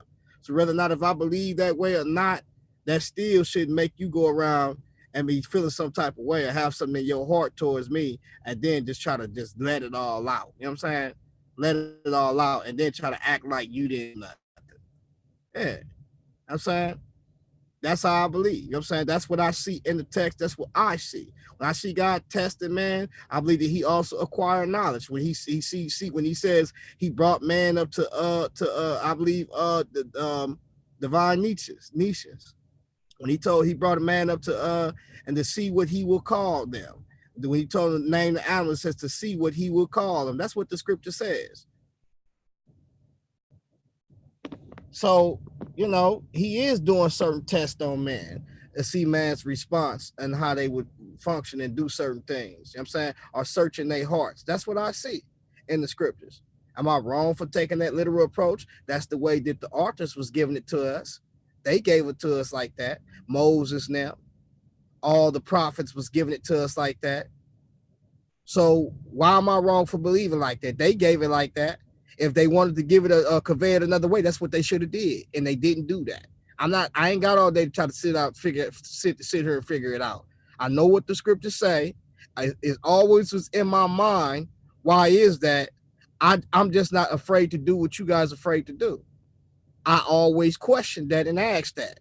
And not only that, atheists always ask that. And a lot of that stuff is what made them become atheists, because some of the stuff that they was being taught was not scripture, and it wasn't there. When if we would have took this approach from like when you say omniscience, what does omniscience mean from a Near Eastern perspective or from a Semitic perspective?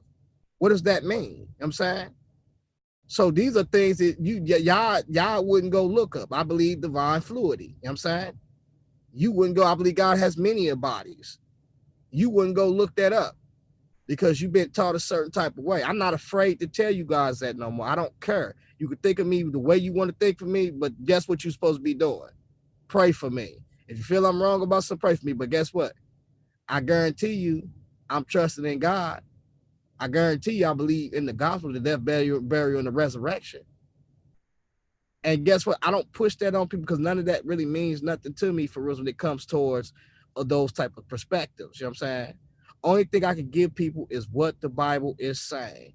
You have to say this is not literal, but if it's not literal, then what is it trying to convey? When God say he's broken, is that not literal? Is God not broken? Does God don't have divine feelings?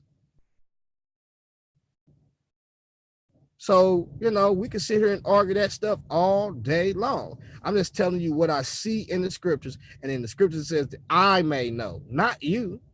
I can see if the scriptures would have said he's testing you, that this and that, like some of the stuff that we see that James said or John said, but he says that I may know.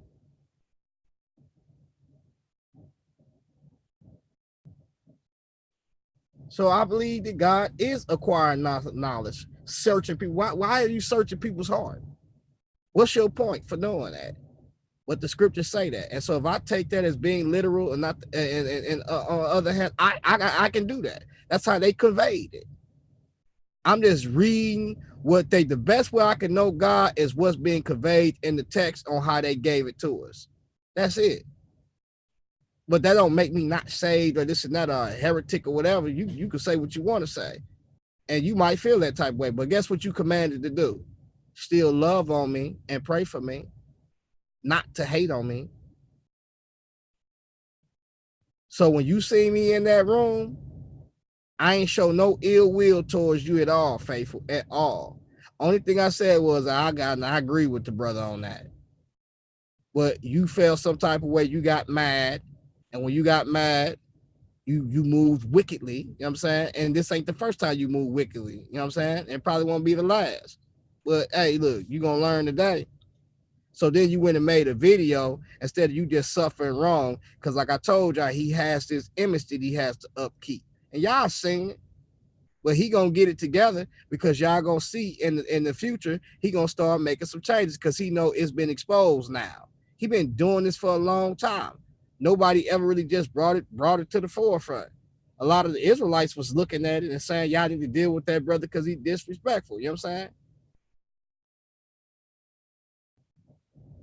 You on here having a one-man conversation, and you don't just do that when you arguing with what's because you do that. That's one of your attributes now. You attribute it up with that. You know what I'm saying?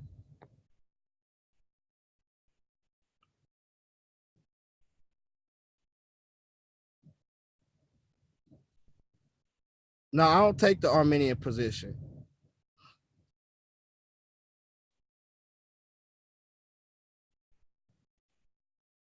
I'm in the cipher between and I'm in a, between open theist and what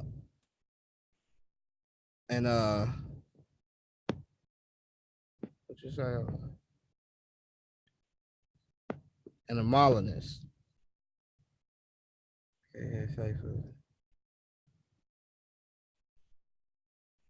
Yeah, I take that. So basically, you know, in like a neo Molinist basically. I think that the Molinism has some good stuff to it, and also open theism. So I'm in that area in that study right now. But I already know I don't take the position of a Calvinist or Arminians. I don't take those positions. And so you know, but these other brothers they hold to those visions. You know what I'm saying? To those positions. I don't. You know what I'm saying, but hey, look, when James Wright got up there and said that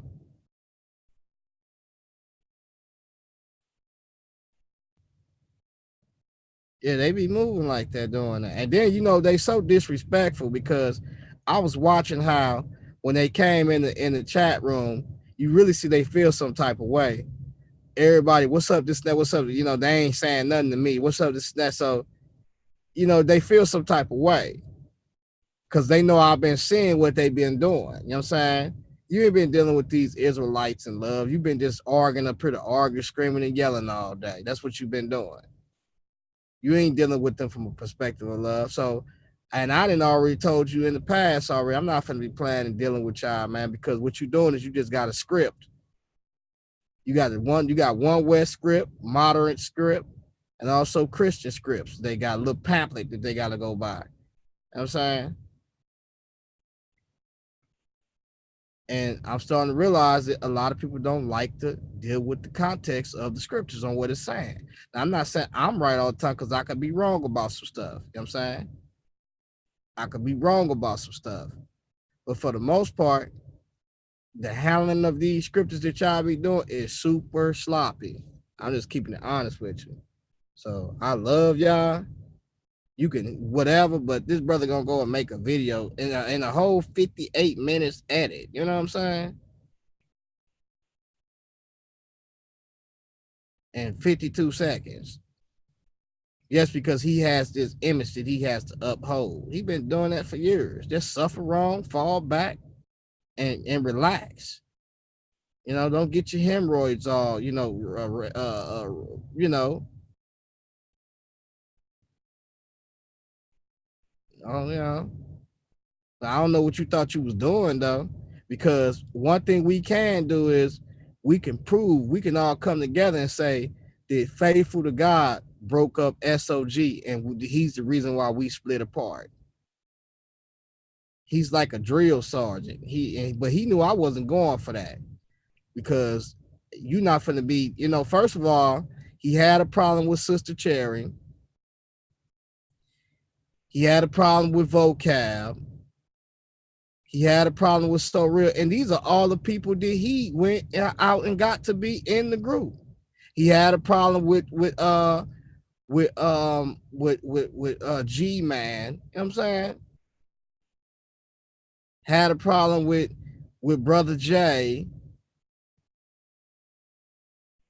and then he just talked crazy to people. He always had these problems, and if he the type of person to where stuff have to be a certain type of way. If it's not a certain type of way, this brother get to flipping out. You know what I'm saying? Relax, man. Relax.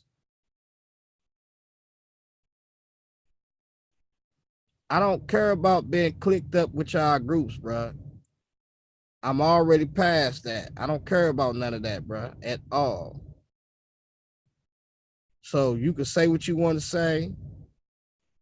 Y'all can talk crazy, G-Con this and G-Con that, whatever.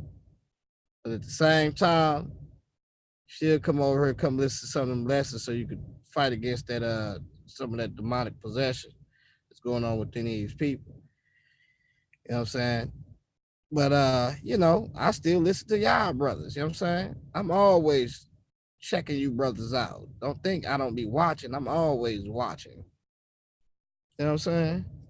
But for the most part, you play the game and I ain't playing with you.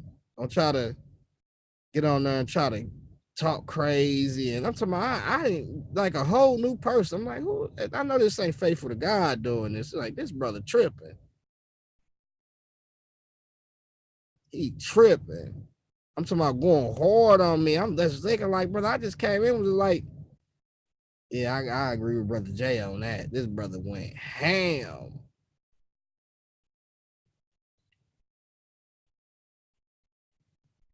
You unblocked, K-Dub.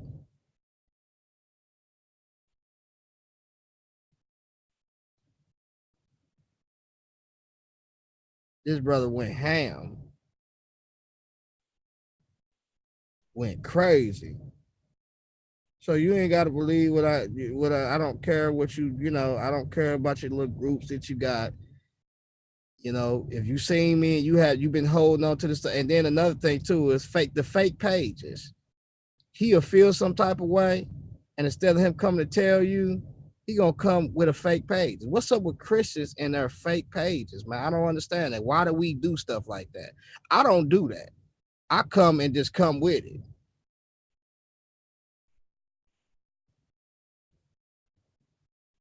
He probably gonna take that video down because he know already he was out of pocket. I came up in there and I was like, I kind of agree with Brother Jay on that. And he just flipped out all the way out. He gonna take it down. That's the type of stuff that he be doing because he don't want people to see that he was out of pocket. I didn't even know you was gonna come in. I'm thinking like I didn't even know we was into it like that. Yeah, I've been saying that, Renzo. I've been saying that I ain't never said that just because you don't believe in the Trinity that you're not a brother and sister. I don't hold that position like that, bro. Like I don't go to somebody trying to force the Trinity down their throat at all. I don't do that at all because I know that is a hard pill and it's and and then you can't either way it go, a person can't argue and say, well, they can't, they'll say, well, God hasn't revealed it to them yet. But, does that make them not saved? Nah, man, I don't argue that. When it comes towards the nature of God, I don't even know why these guys sit around and get to arguing like they just fully got it or something. We struggling. You got Trinitarians is arguing amongst themselves about certain things. You know what I'm saying? So man, I don't do that. Like I don't, that is not the gospel for real. That, people may think that is, but that's not. You know what I'm saying? I don't go give people the doctrine of the Trinity. You know what I'm saying? I give them the gospel, and then when they start having these different questions in the Bible about certain things, that's then when I try to fall in and try to answer them and try to say, well, this and this, that, you know what I'm saying? And this and that. I don't do that, bro. Because that's just too much. That's just too much going to somebody and trying to get them a theological seminary, or that doesn't make any sense, bro. You said, is the nature of God essential to the faith? You talking about the Trinity? I don't believe the Trinity is essential to the faith. I believe the best way to explain the the Trinity, the nature of God is through the Trinity, you know what I'm saying? But I think that it's really much more than that. I believe divine fluidity. I believe that God has many bodies. God has expressed himself through many bodies. And that's what the scriptures actually teach and shows us. But I believe that the Trinity is one of the best ways that we can explain it and look at it, you know what I'm saying, from that perspective, you know what I'm saying, to see. But I don't believe that you should go up to somebody teaching them, you know what I'm saying, and then you try to get off into the Greek, this and that, and the Greek that. I'm talking about you really didn't got real, you know what I'm saying, you didn't went to a whole, turn somebody into a Greek scholar just to get saved. That don't make any sense. So when you say the nature of God, um,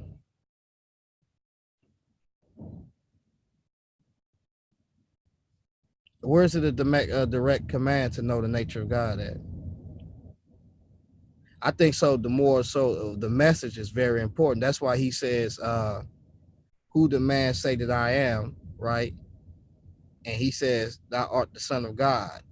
He says, "Flesh and blood have not revealed it to thee, but my Father which is in, but my Father which is in heaven." So when he says that he's the Son of God,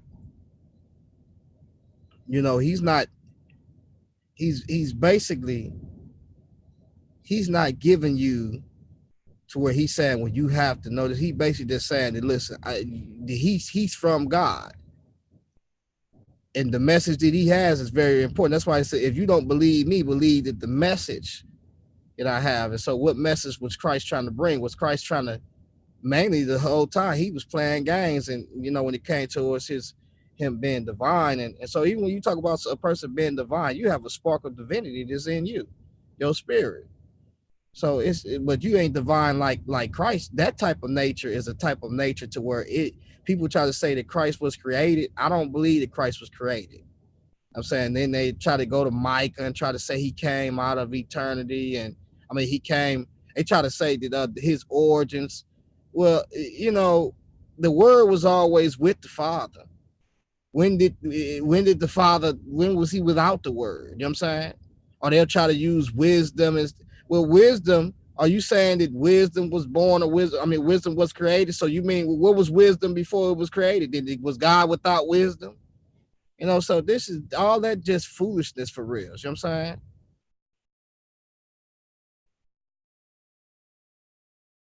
Are you saying you can know God without knowing his nature? Are you saying you can know God without knowing? The Spirit of God is the one that gives you the revelation of the spirit of conviction and the repent. Basically, you don't start off just saying that you just know God. That ain't how that works, bro. Which in real time? Let's bring this in real time. Which believer ever started off and said that they knew God? That you had to know God. Now, what happens is the Spirit convicts you of your sin, and you're given the gospel, a message of hope, and then you build a relationship with God to know God. Ain't none of us never started off and say, "Oh, I just know God." No, that ain't how that worked, bro. Just in that case, if you just knew God, then, and I'm saying, just that quick, that ain't, no, it's you understand God, you understand his ways and how he moved by reading the Old Testament and reading what he has done in scriptures. And you begin to call on him, and you begin to build a relationship with him. It says that you present yourself, it says as you look in the word, you become what the word is. That's how you know God. That's how the children of Israel knew God. They knew him of old. Why? Because they seen what he was doing in the old time. That's saying, you gotta get real with it. Like, you didn't know, you didn't know the nature of God and none of that type of stuff.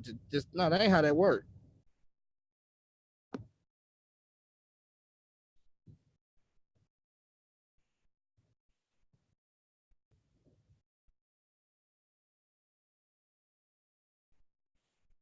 You know, God basically is building a relationship with you. And and that's the thing, like, even the devils know God, and You know what I'm saying? What they don't do, what he got to do. They tremble, but they don't do what he tell them to do. You know what I'm saying? People don't do what God tells him to do. They do what they want to do. Yeah, they know that there is a God, or some people, or the fool has said that there is no God. But some people know that there is a God, but they ain't doing what God told them to do. It's about building a relationship and having a relationship with him. That's what it's about.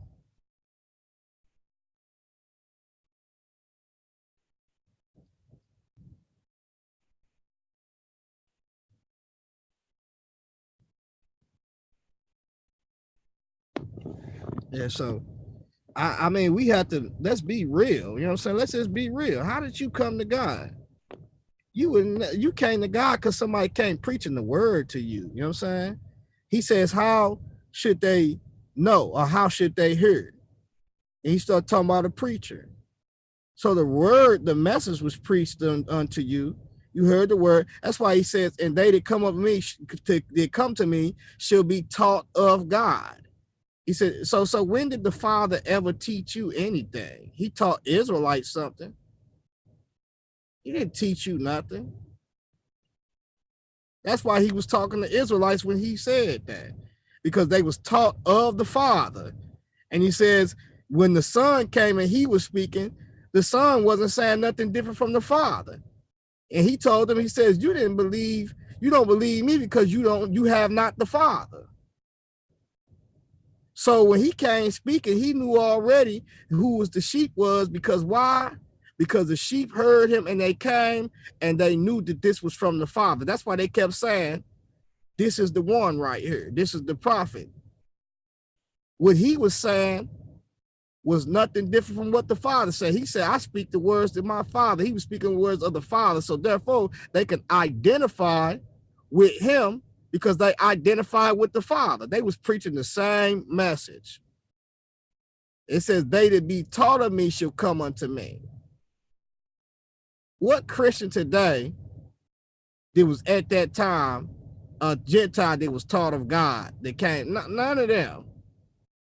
He was talking to Israelites when he said that.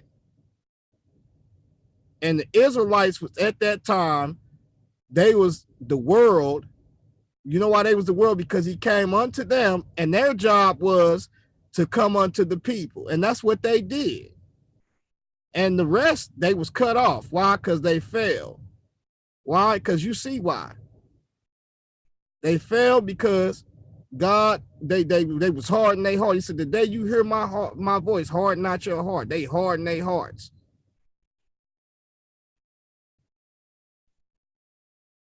That's what that's talking about.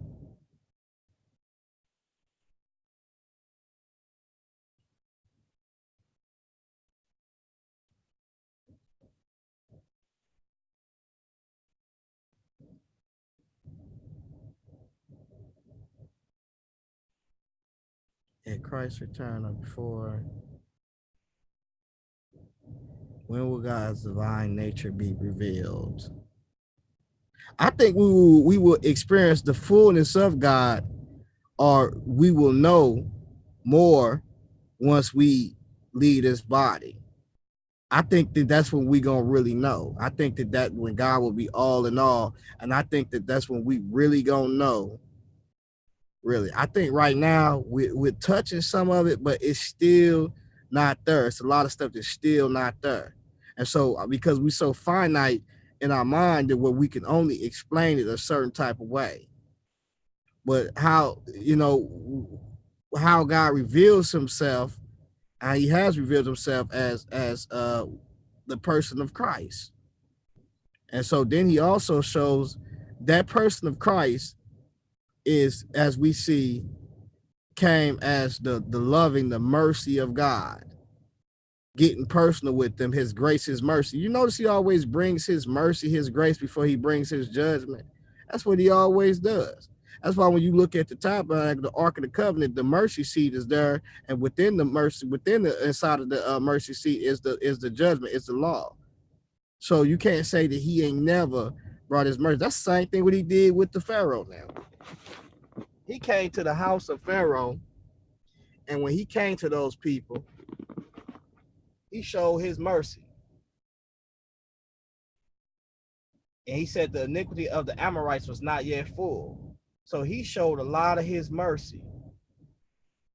And then once he began to judge that house, they could never say that he never showed. That's why it says in the text, it says, long suffering towards the vessels of wrath fitted for destruction.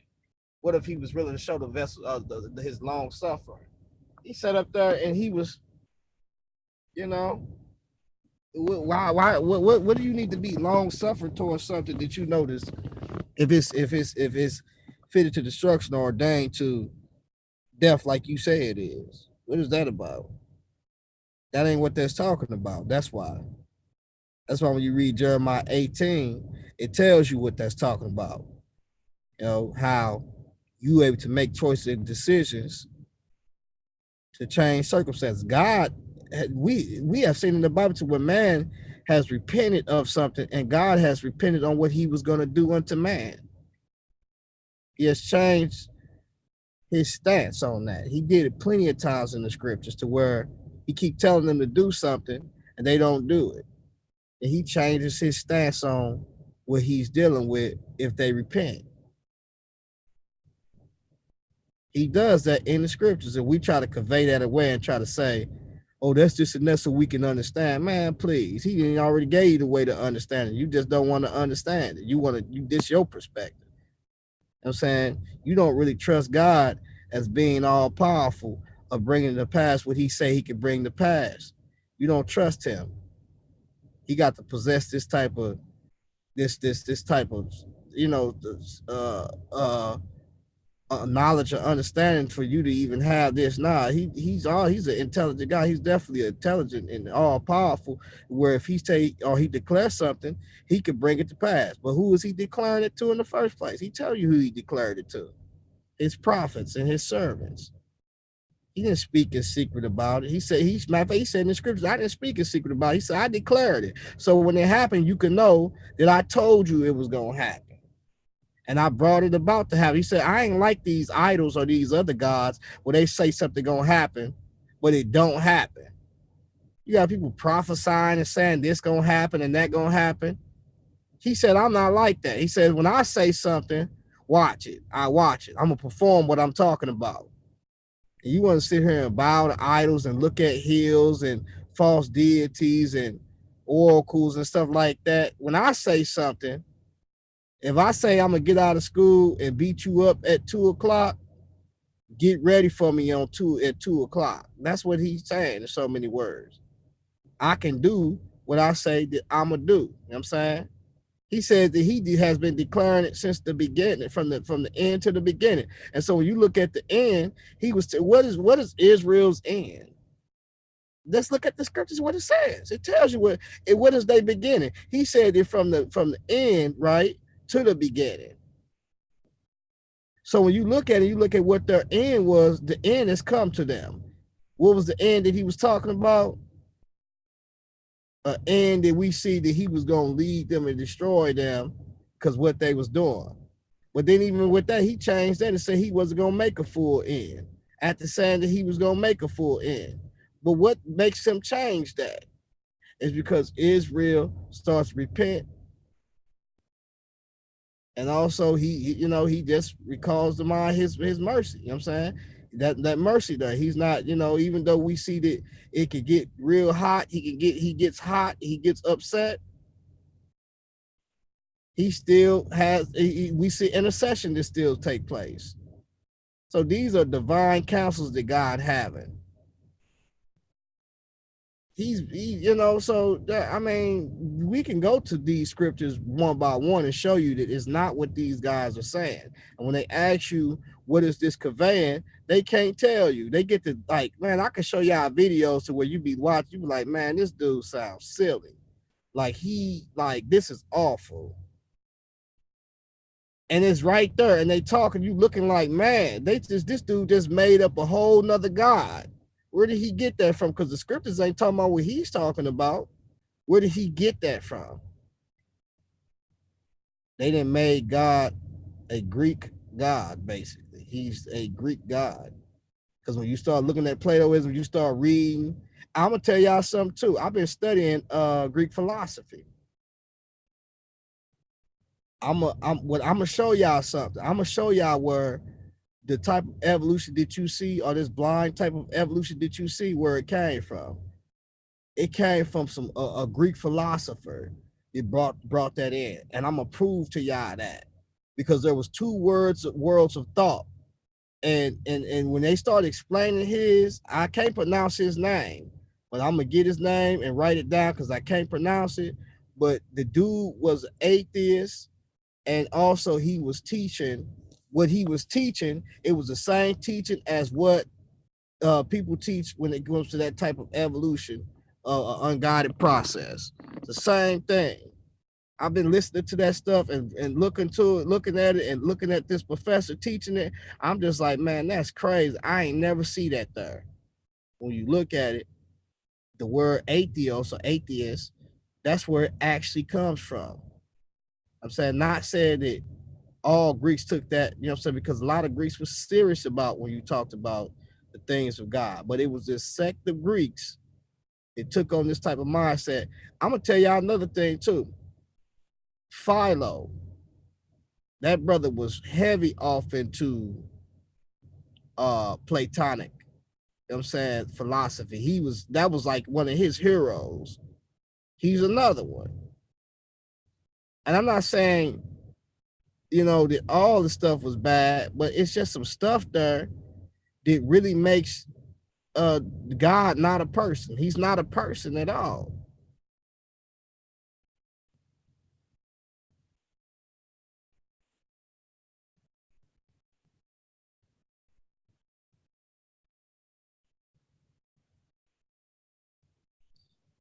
Yeah.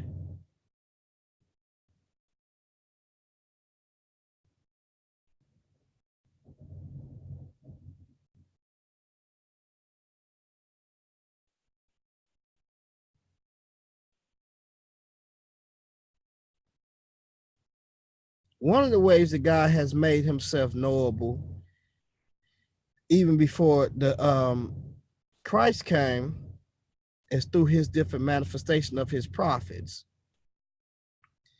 and his teachers. And that's why it was so important for Israel to be an example before the nations. Because at one point it was a famine of God's word, where God wasn't coming and speaking to people in such a way.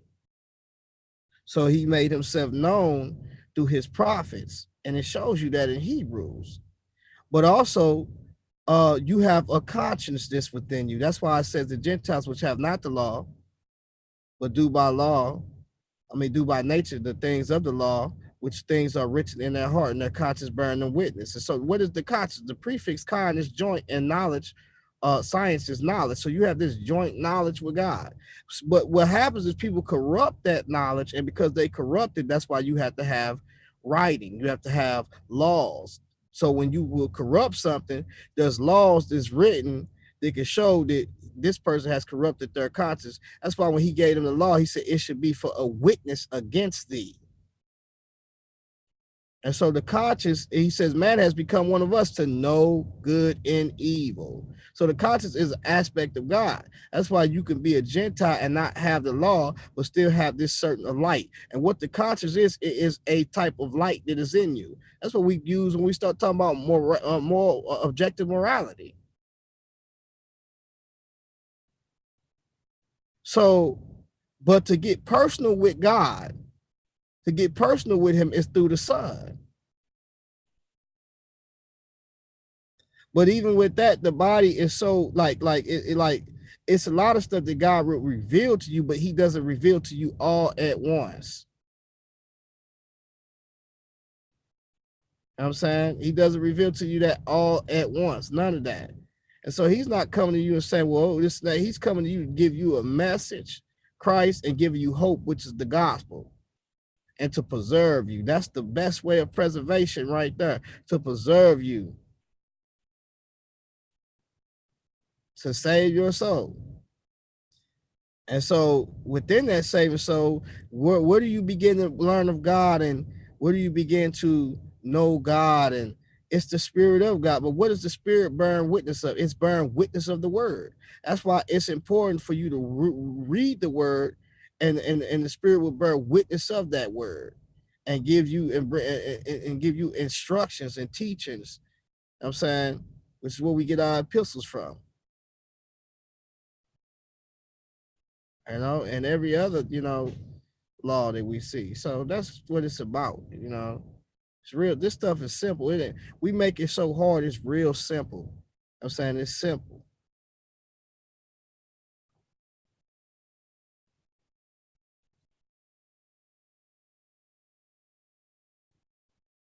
And then we'll argue and we'll say, I think it's not, it's, you shouldn't argue with somebody about the Trinity, especially when you're a Calvinist. You need to go argue with God. The reason why you should be arguing with God, because he hasn't revealed it to them yet. So if they don't have that, then it's God that ain't revealed it to them yet. He's the revealer of all things. So if you saying that they ain't getting it or they don't understand it, well, when you're dealing with Calvinists, it's God that has to give you the understanding and makes you to understand it, so to speak. So if a person don't understand it, it's because God don't want them to understand it, according to the Calvinists. Now, my position is that a person builds a relationship with the Father and they want to be like what Moses was. Lord, show me your glory. And so you get a glimpse of that glory, you get a glimpse of that nature, but you don't get all of that full. And so when you don't have the fullness of something, stop acting like you're absolutely sure what you're talking about. This is just simple principles. We make stuff so hard, you know what I'm saying? We write these books and do all this crazy stuff, which is, books are good, they are assets, but at the same time, sometimes you just get in the mind of people and not really sitting back and reading the scriptures and seeing what they actually saying. I try to keep the text as literal as possible. I try to do that. I'm seriously. And I'm fine with looking at the text and seeing that God is saying certain stuff in there to where it seems like that he has given man the choice and he has left it open for them to have that. So there is the part of the future consists of possibilities, and that's the reality of this for reals. Web of possibilities. We can't deny that. Things that may not or may happen. But what's the things that we see that are certain that we see is how this gonna end up. And if you don't conform to it, you know what's gonna happen. You need to be conformed to the image of the Son.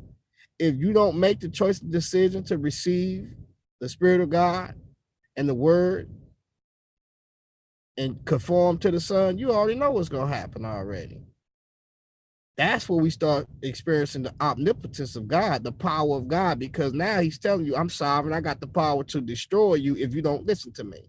God ain't making you do nothing. He ain't making you love. How now, if you want to put it on this perspective, when you talk about a relationship, the way you woo a person is very important. Do God talk about courtship and wooing a person in the scriptures? He definitely does. And so when he talk about wooing a person or in this in the scriptures, what up, Ecclesiastes?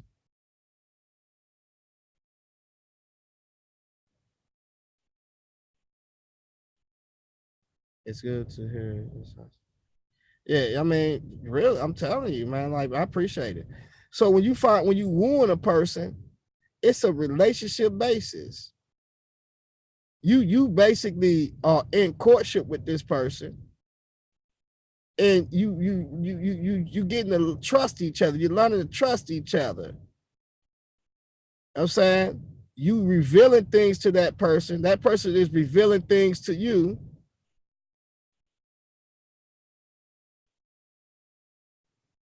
Or sometimes that person is revealing things to you because they want to build a level of trust with you.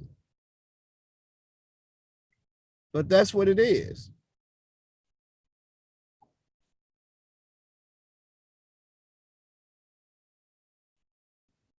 So I'm just saying we need to get back to what's real.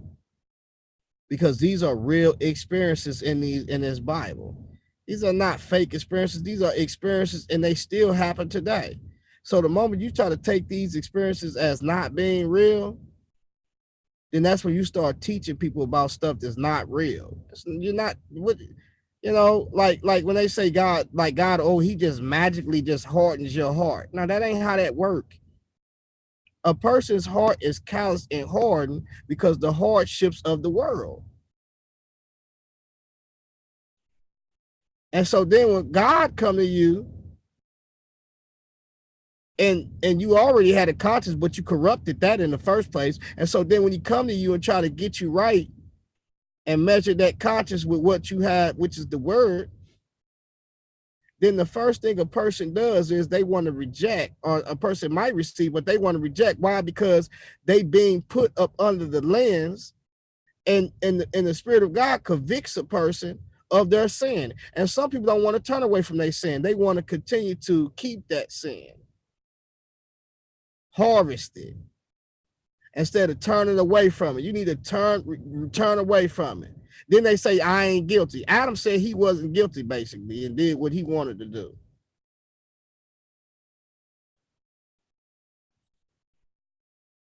So these are real life issues that we have.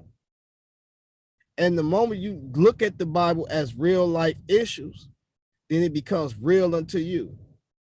We ain't doing that. We sitting up there making up stuff. You didn't made up something. You didn't made up 10 different types of loves, 10 different types of everything just to explain away the text. That's what we've been doing. That is ridiculous. That makes no sense. And so when you talk to a brother like me, and then you try to entangle a brother up, then you have to look. I look at it and say, well, hold on for a minute. This what this scripture is saying. What are you talking about? And here's another scripture to back it up.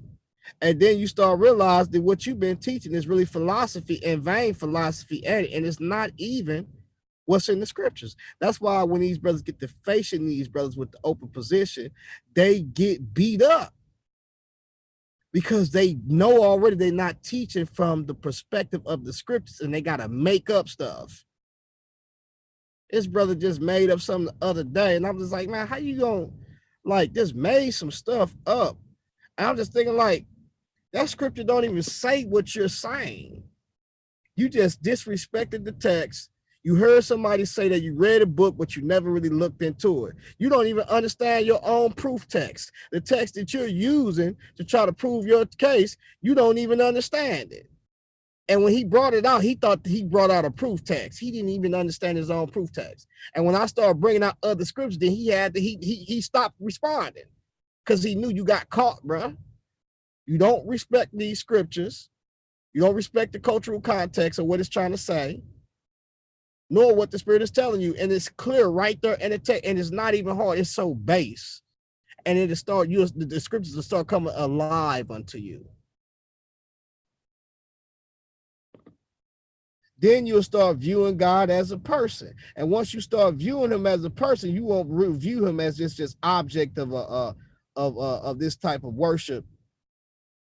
No, you will view him from a relationship standpoint, a point to where he wants to have a relationship with you. Why should God have to, like when he hardened Pharaoh's heart, when he hardened Pharaoh's heart, we deal with this hardening of heart every day. The hardening of the heart we deal with every day. We see it every day. It was simple what he did to the Pharaoh. It was simple. Just imagine this. You the biggest guy on the block. You a civilization that's popping. You got it going on. You doing everything that you need to be doing. You a ruler. Children of Israel got an assembly line going on, got production going for you in your factories. And then here come Moses coming telling this man, let my people go. This man looking like, hold on, let him go. You see all this money I'm making on this production, this free labor I got? What do you mean let him go? Who is the Lord God that I may know. Like, who is this? Like, I'm what's hot now. This me. Right there. That's what hardened your hearts. I'm gonna tell you when his heart was already hardened. Y'all remember what he did when he killed them children like that? Remember that? He killed them children, right? And not only that did he kill the children, guess who else killed the children right behind him and got to trying to do slaughter and try to do crazy? His son. So the first Pharaoh, he was killing the kids, right? The second Pharaoh we see, his son, remember, it was during the time when Moses was getting raised. Moses was getting raised, and we see his mother raised him already. She was the midwife or whatever of the Pharaoh, of the daughter of Pharaoh, the great house. And they killed the kids. The second thing that happened was the second king, he started dealing foolishly with Israel because he said that they will turn towards they will get lest they enemies, they turn on them with their enemies, right? That's what he did. So you have a father that's dealing with foolishness and a son that's dealing with foolishness. And guess what the word says with that? He says that he will visit the iniquity of the father on the children and the third and fourth generation that hate me. So the question is did the father of did the father of the Pharaoh hate Moses and the children of Israel? They definitely did. They did and went against Genesis 12 and 3. They violated Genesis 12 and 3. Secondly,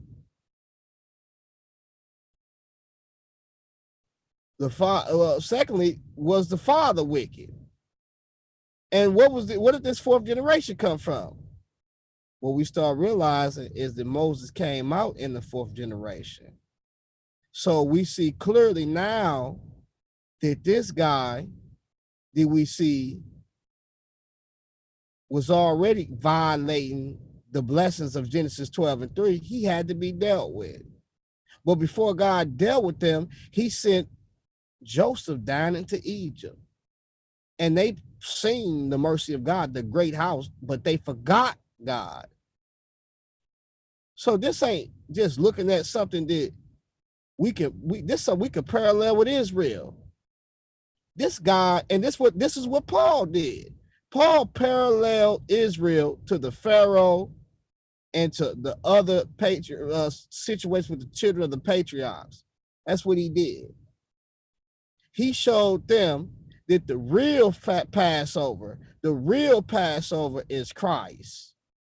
And we seen what Israel was doing, trying to stop that, basically. But even with that, God would get the victory. Well, who else tried to stop the Passover? The Pharaoh. So God is saying that the purpose might stand. What purpose is he talking about? Genesis 12 and 3. That's what he starts off talking about. Genesis 12 and 3.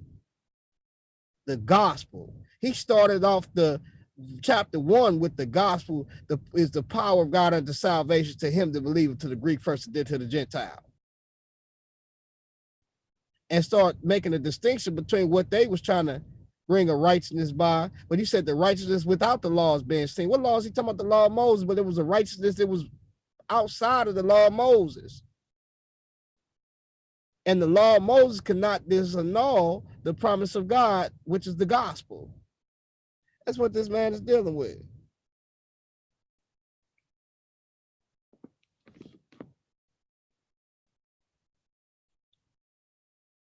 That's what he's dealing with. It was a righteousness that was outside of the law of Moses. Sorry. So, it is what it is. You know what I'm saying? Like, I'm telling y'all, brothers, I'm saying, we in trouble. Sharpening swords in here. we man, the stuff that y'all doing and how y'all explaining God is horrible. I'm talking about it's horrible. And y'all got a certain type of phrase and certain type of phraseologies and certain type of things you got to say it a certain type of way. But to somebody that know the scriptures and go straight to the script, they can just look at it and say, that ain't what that's saying. You wrong on that. It's not saying that. And this what it's saying. And let's deal with it. You know what I'm saying? And then show and give a better understanding of what it means, because a lot of stuff that you guys saying is not real. You can't even apply that to your life. And application is key, because that's what these scriptures should be teaching you, on how to apply it to your life. And stuff y'all teaching ain't real. It ain't the world. But what they went through in that Bible is real experiences.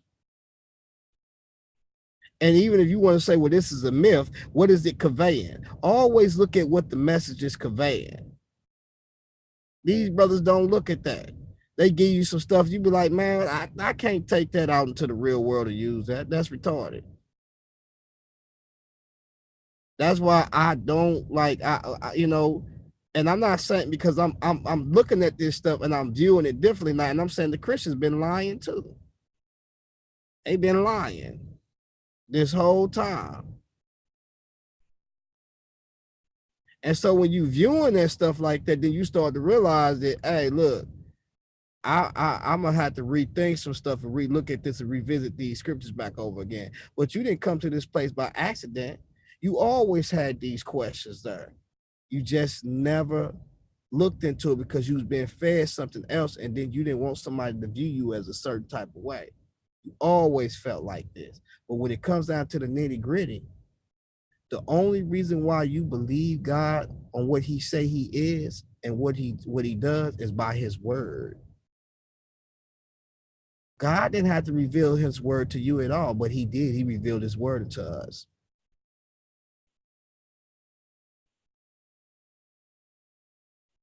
So either way, you got to trust God.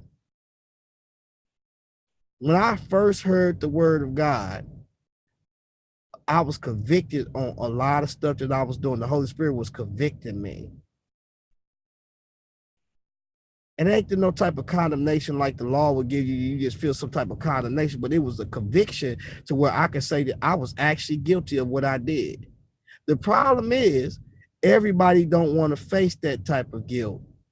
And that's why they begin to cover themselves. It goes right back to the guard. That's why he says repent, because that means to turn back. Everybody don't want to do that. This stuff is simple, man. It's a bedtime story. These brothers that made this stuff something else. It's simple. In the house of God, it's about instructions and teachings and being obedient. If a person is not obedient, then guess what? It can affect the whole household. And all matter is connected to each other. We all are connected to each other some type of way. That's why he said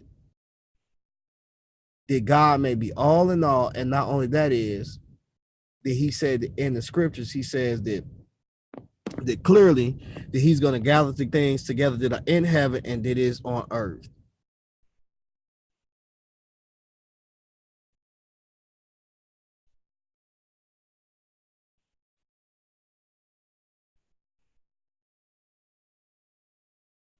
Yeah.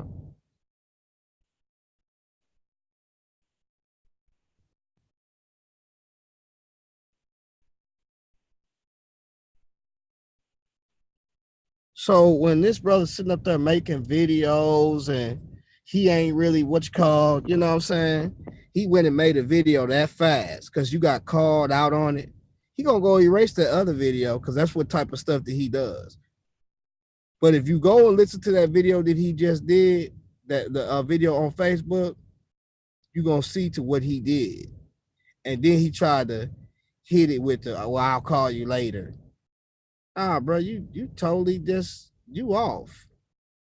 You felt some type of way. It was many people that was in there. You felt some type of way. I didn't feel no type of way about saying it about you. I wasn't trying to say that to offend you. I was just saying I'm entitled to that. I disagree with you on that. And y'all got a lot of little weak little arguments, and inspiring philosophy has some weak arguments. And I listened to that garbage. I was like, this trash, man. I'm like, this dude, he just understand, man. Like he trying to just like he had y'all out here bad because he trying to justify a lot of stuff, and it's just foolishness, man. He already erased the one on Facebook. I know he was gonna erase it because that's the type of stuff that he does. I'm gonna have to go and see. But yeah, he if he erased that, you know what I'm saying, then that's what he does. He does stuff like that. He gonna erase it because he knew already he was out of pocket. And then he's so devilish and demonic. After he erased it, he gonna go and still do a video, knowing you was wrong, bro. And then you know what I'm saying. Like I say, I'm not holding back. Ain't nothing. I'm not gonna hold that back, son. I don't know what you thought this was. You can make as many videos you want on how you feel that I'm wrong about my theology, but at the end of the day, you knew already you was out of pocket. You wasn't walking in love, and you're commanded to. The Bible say, "Oh, no man, nothing but to love him." You're commanded to do that.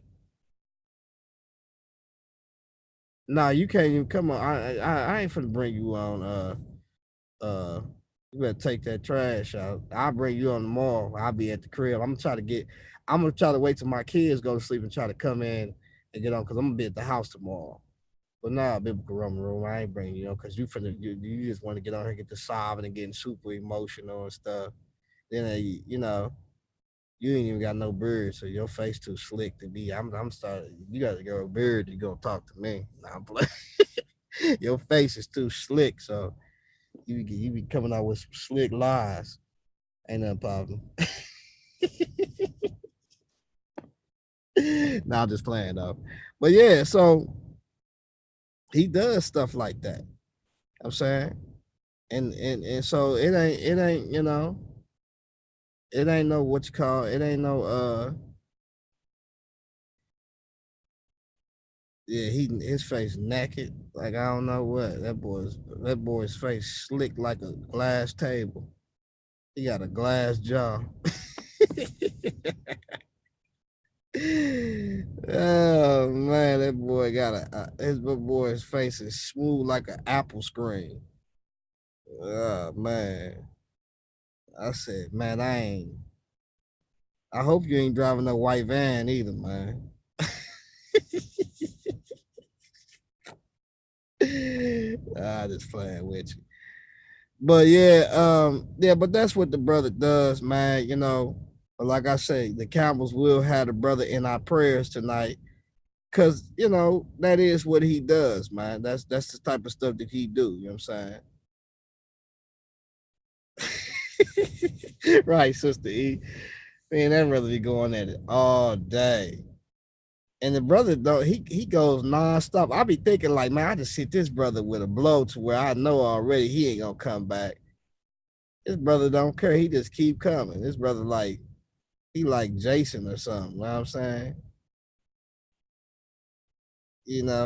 I'm a Nightmare on Elm Street, and this brother he Jason. But yeah, so that's what he does, man. He went and he made the YouTube video. He out of pocket. You know what I'm saying? All the way out of pocket.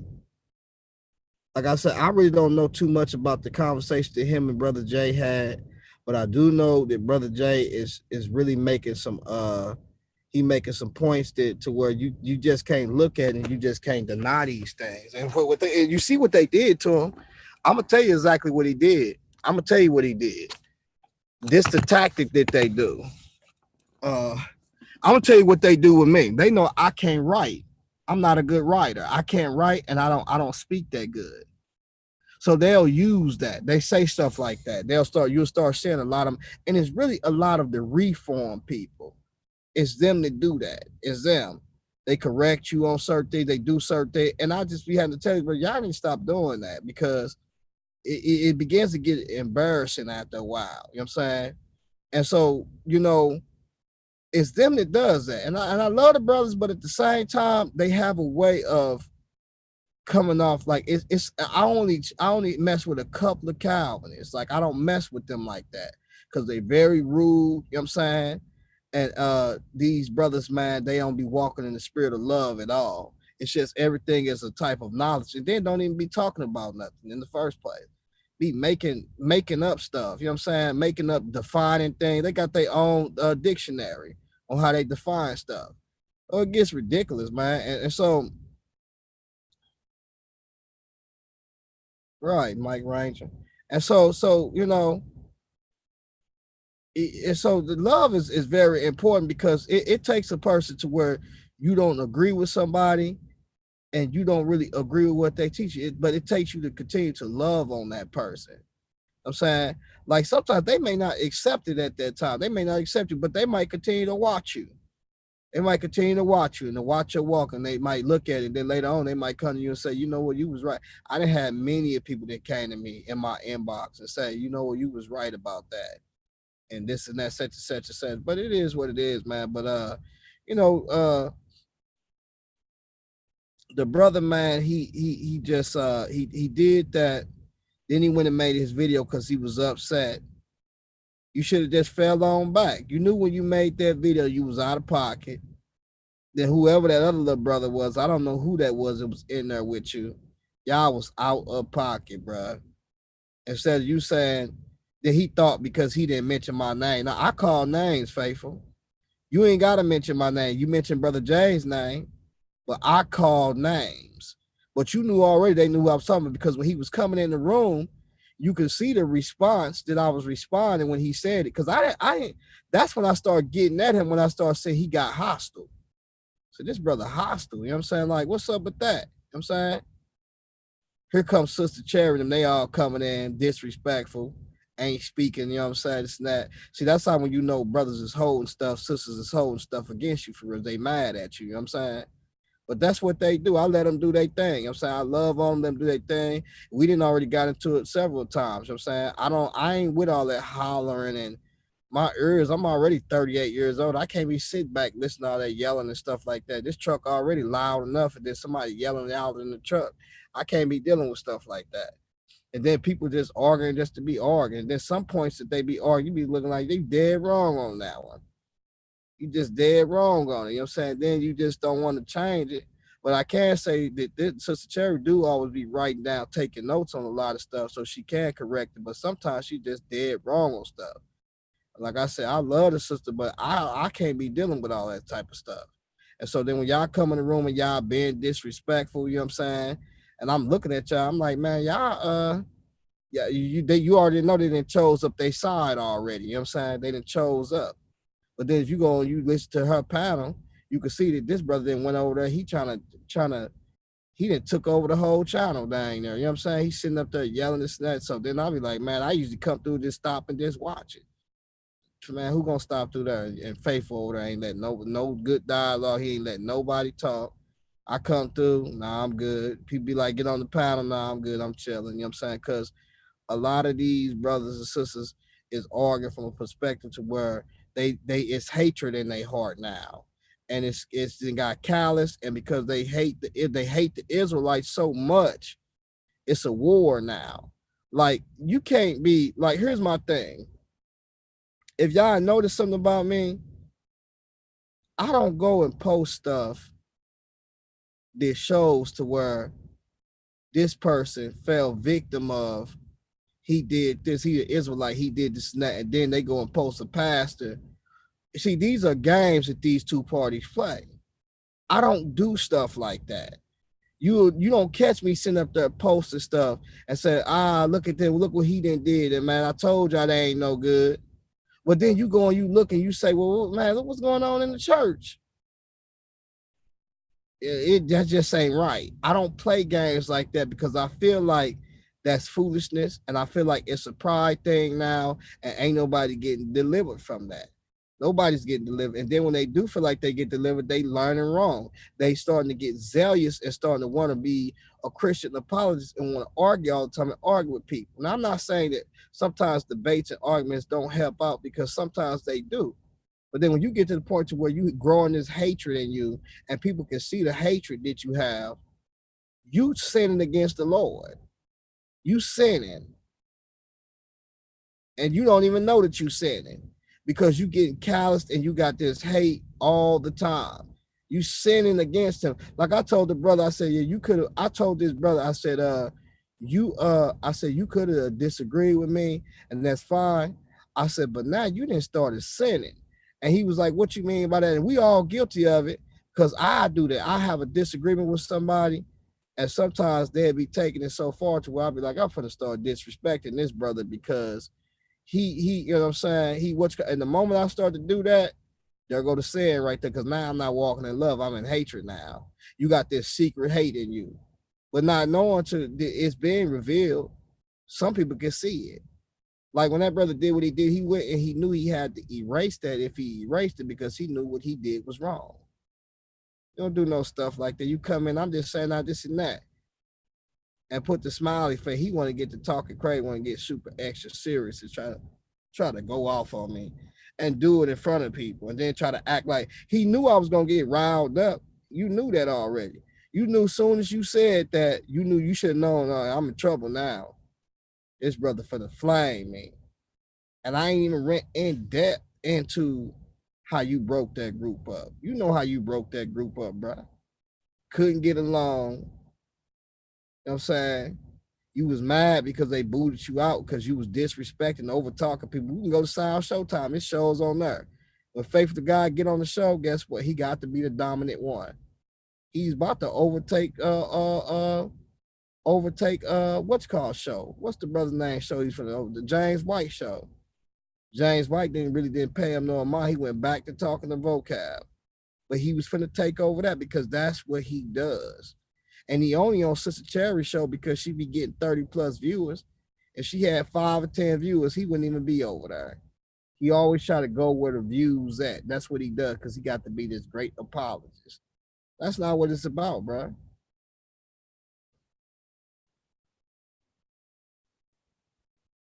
It's not what it's about.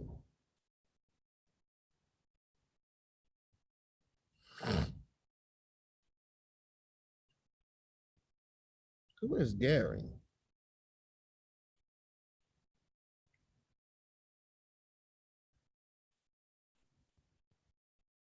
Yeah, we do be a little bit hostile to each other, you know, and I ain't just blaming Sister Cherry, because you know, me and Sister Eden had our run-ins, but we severed our differences, you know what I'm saying? But we all do that. We all get busy up in this piece. Like we all do. And we say we don't, but we do. I mean, some people is just, you know, they ain't going there. You know, they got a little bit more patience. But yeah, we as Christian apologists and those that are, you know, whether the Israelite or whatever, we all passionate about what we talking about. And sometimes we get to the point where it just be out of order, man. It don't be right. You know, I'm guilty of doing the same thing. I'm not saying that I don't do it. But the way Faithful did that tonight, that was trashy, real trashy. And that's why he went back and he erased it, because when everybody would have heard it, they would have said it. They would have said, yeah, you was out of pocket for that, bro. All the way out of pocket. Then he gonna try to, he knew I was finna fly, so just give me a second. He knew I was gonna flame him already. And don't even, and you know, we don't see that he even try to call, matter of fact.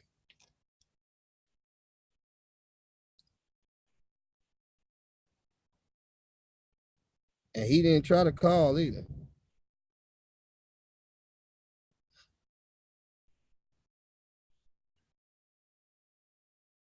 Yeah, he didn't try to call. Ain't gonna try to go make a video. You know what I'm saying? He went to go make a video. You ain't got no, you shouldn't even be trying to make a video.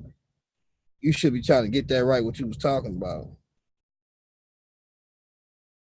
And I'm still standing on that. I agree with what that brother said. Let me see something real quick. Is the video still up there?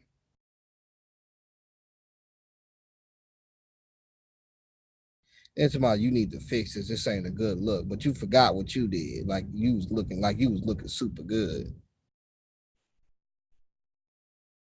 It's out here lying.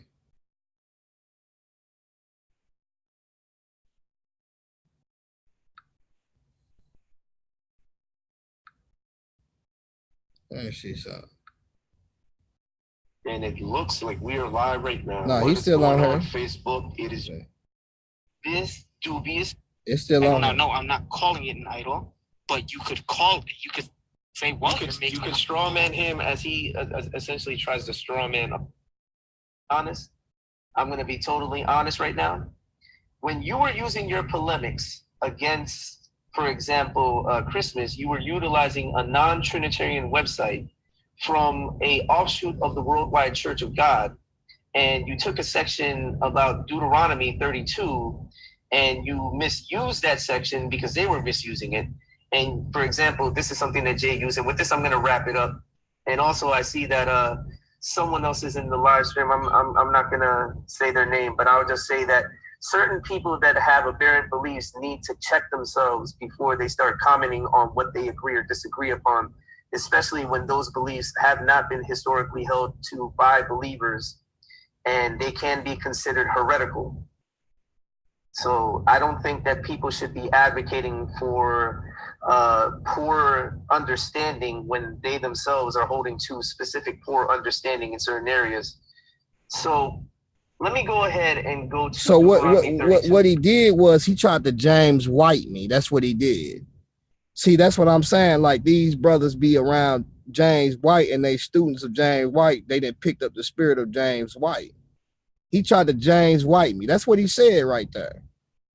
So you see how he took a shot and he knew already what it was. And so when he did that, I said, oh, okay, poor understanding. First of all, you disrespected two people at one time because you said poor understanding. And then you try to say, well, what I'm dealing with is that I can't have no say so about this situation because you feel like that what I've been dealing with already is bad enough. So I don't got no say so on this. Yeah, that's why I put faithful to God, the little g, G-O-D, the small lowercase. But you see what he said there? And then he keeps going with it. He see I get in the chat room, and the only thing I said was, yeah, I agree with Brother Jay on this, put a smiley face. That's all I did. Yep, he detailed it on his follow-up video. Because he knew he was in the open now. But you should never said that at all, to be honest. Because what you did was, and a brother just got done. Brother, listen. Why did I lie like what?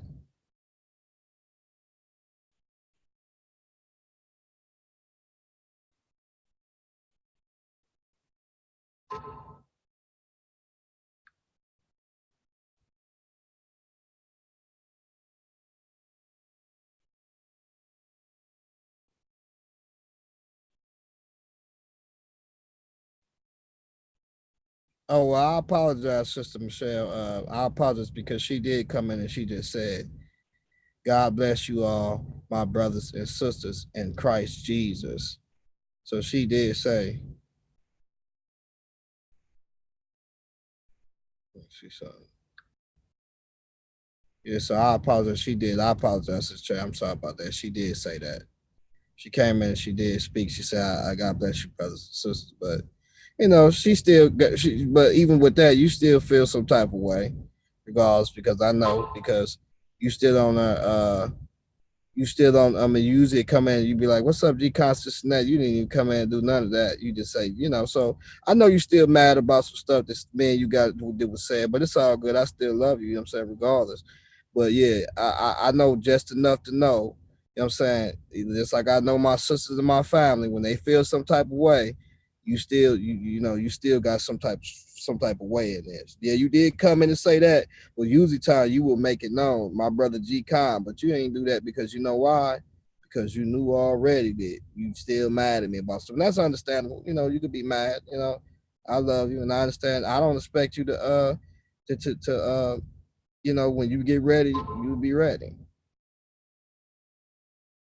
But yeah, you came in there and that's the first thing that you did. And I, you know, but I could be wrong. And if I am, but it's all good. Because and then you say, Jerry, something else to don't put her in that match. Girl, stop it.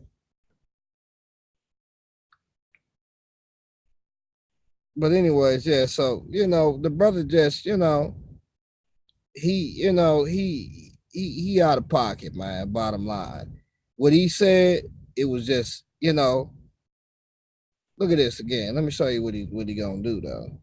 Where is it at? He gonna keep going with it. And Jay used this one time, and I'm gonna wrap it up with this. He used an article from an offshoot of the Worldwide Church of God, which believes in British Israelism, Christian identity. And I pointed this out to him. He said, well, it doesn't matter where it comes from. The arguments are valid. Well, not really, because I pointed this out to you.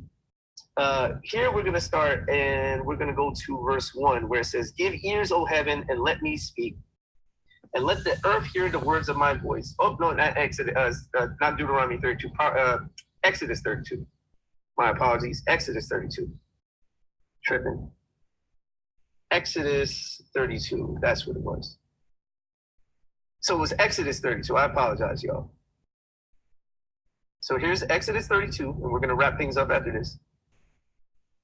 Exodus 32, and we go down to, actually, I'll start from the top. Now, when the people saw that Moses delayed to come down from the mountain, the people assembled about Aaron and said to him, come, make us a god who will go before us. As for this Moses, the man who brought us up from the land of Egypt, we do not know what is reject the understanding which is laid out in Scripture and somehow think that they have right standing with the Lord is wrong. And the only view that Jay's thing is not a little thing. Yeah, no, Jay's thing is a little thing. Open theism is not little. That is, I would say, going off into real heresy. And yes, I said heresy. And I would say to this person who I, even to this moment, consider a brother, I would ask them to turn from that and to repent of that. And also the ecumenism that's being done in essence, because I feel that this person is also being too ecumenical with people who reject essentials of the faith in a very, very, very, very direct way. Not everyone that they affiliate with, but and you know what's crazy, because even Veckel said that the Trinity is something that is secondary. But what's crazy is the way he's dealing with this right now, and whoever the brother is, you can tell he's already saying already what it is, because he basically already know what's going on already, and they already feel some type of way. I'm saying, so you can kind of tell that they feel some type of way already. I have never dealt with Faithful like that, in the sense of what he just did, you know what I'm saying, and what he was doing, but all of this was because I said, I just said, I was like, I don't know, I take Brother Jay's side on this one. I just came in. I said, I take Brother Jay, and I put the smiley thing right, the little laughing thing, and all because I said that, he says that what I'm saying don't count, basically, because he feel that I'm taking some heretical view, and because I'm taking a heretical view, maybe my eyes been blinded because I'm taking that type of view. That's what he's basically said. You know what I'm saying? But yeah, I still hold him to a brother though. But yeah, you just did some stuff right there to try to play a game, then to my poor understanding. So he pulled a James White insult, but he tried to do it cordially, but it's still, you still out of pocket though. No matter how you try to do it, you still out of pocket. I'm saying, I had a right to my opinion on what I said. I'm saying, it didn't even have to go there. If you felt like that you had you feel like my stance is wrong or something, you could have talked, we could have talked about that. You know what I'm saying? Or as I told you before, I said, if we're gonna be arguing about this position, about these different things, then let's just not even deal with it. You know what I'm saying? But you didn't do that. You basically try to degrade, and then you talk about poor understanding. You know what I'm saying? Get out of here with all that foolishness, man. And then another thing too is, so y'all can know, just because somebody go to some place where a source is at, and they know where you got your source at, always make them stand on what they saying. Because what I'm starting to learn is people will try to fit the academia script and go to what academics are saying in the consensus and think that it's actually right. And that's not necessarily the case all the time. So then, like he said, if it's something makes a valid point, it doesn't matter who it comes from. It could come from an ass or a donkey. You know what I'm saying, if it's a valid point, You need to look at that and you need to analyze it and deal with it. So don't let nobody tell you because you got your source from somewhere and somebody made some valid points that you can't utilize that. That is ridiculous, man. You know what I'm saying? And that's the type of thought that you've been programmed to be taught as an android, to take that type of thinking and not really looking at it saying, well, this is some valid points here, but I'm pretty sure that the brother going, so ain't, this stuff is foolishness right here. You know what I'm saying? So that's what he was basically doing, trying to be slick, you know what I'm saying, instead of him coming and saying, well, this and that, but I ain't going for that, bro. You know what you did in that chat room. You knew you took some shots. You knew you was in trouble already. You know what I'm saying? That's why you did what you did. And then now after that, instead of you getting it together, you went to go make a video about it. You know what I'm saying? Like you always do. Because you feel like that you got to do this or you got to do that. Nah, bro.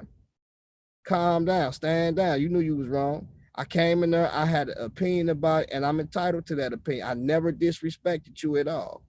You come and tell me poor understanding and all of this and that. Yeah, you try to James White me. Don't try to play me, though. Certainly people that they do affiliate with. And I feel that that needs to change because ever since they started affiliating with those people, their views have kind of become a little shaky. And I, again, consider that person to be a brother in Christ. But I think that person needs to stop doing this polemical thing where they are coming at people with very, because this is something that is contentious. And if you want to be honest, I never mentioned Brother Jay, for example, until Brother Jay mentioned me recently. I was pointing out something to him in his comment section to show the inconsistency in his argument. And so the reality is, if someone wants to talk about walking in hate, which I see in the comment, that person should examine themselves in the mirror and realize that they're doing the very thing that they're accusing others of doing. Yeah, you was walking in hate. What I'm doing is defending the orthodoxy of the faith. The reason why you was walking in hate is because you got mad because I disagreed with your position and you went in on me, and it was not cause for, bro. It was not cause for. You say, well, you believe this type of way, so such and such, this and that. So I ain't taking that. And then you got the little troll behind you. He steady saying some stuff and taking shots and this and that. Then you talking about orthodoxy of the faith. Well, 3rd century Calvinism is not orthodoxy of the faith. Eternal security is not orthodoxy of the faith, because what the early church believed about salvation is not what y'all teaching today, first off. So that ain't orthodox about that. So what you talking about? You more so teaching a lot of Augustine and Calvinism, if anything. You know what I'm saying? So don't try to be slick and try to tell me orthodoxy, because that's something that you don't teach, which is apostolic teachings, and you be playing games. A lot of y'all be playing games, and y'all try to hit that 3rd century up because y'all know already that's when this Reformation came in, teaching this foolishness. You know what I'm saying? So maybe you need to check and see what the orthodoxy is, because you ain't teaching that. You trying to, what your orthodoxy is going back to the 3rd century, basically. What has been believed from the apostles to their disciples, and from their disciples to the disciples of their disciples. And to merely dismiss that as if it's nothing big, but then embrace views, for example, dispensationalist views, which were not held until the 1800s. I don't consider people not brothers and sisters in the Lord if they hold to dispensationalist views. In fact, I openly embrace many brothers and sisters who hold to those views, even when I disagree. Right. So then he try to talk about dispensations. He still considered them brothers of this and that. But at the same time, you try to hit a Isaiah 14, it was dead squared off. You know what I'm saying? Because you trying to hit some replacement theology. So when dispensationalists come in teaching about God's covenant with the people, you just disregard just Romans 11 when he says his blindness and he says that has Israel fallen that they should not get up. That's talking about natural Israel, the people who he has foreknown. And then he talks about the Gentiles that was grafted in. So it said they could be brought back into their own olive tree. So you just try to displace them and just acting like it ain't gonna be no theocracy of Israel. You out of pocket, like they ain't the firstborn. You know what I'm saying? You have no respect at all. God still want to save those people as a group. Individually, we see a lot of them dying and gonna die and go to hell. But as a group, and God preserving the name of Israel, the church is partakers with them. They're not Israel; they're partakers with them, and heirs of the promise. The church is composed of Israelites and Gentiles, but the natural Israelites that we see, those are things. So don't try to say little things, even with this say, oh, it just came out into 1800s or this and that. All of that old goofy stuff. That's goofy, man. Like trying to take these little, once again, the James White effect. You know what I'm saying? Agree with them. But I think that when people hold to views that are very aberrant to the point where they're denying that denying the omniscience of God, basically that God knows all things, or they're asserting that I don't deny the omniscience of God. I just teach the omniscience of God from a perspective of what a Semitic would have believed the omniscience of God, and what the prophets believed the omniscience of God, how God knows things. And certain scholars tell you that. They tell you how God knows things is by his vision, by him seeking, by him searching, by him looking at stuff. And also by him telling you a prophecy is basically of God telling you to prove him that he can bring something to pass.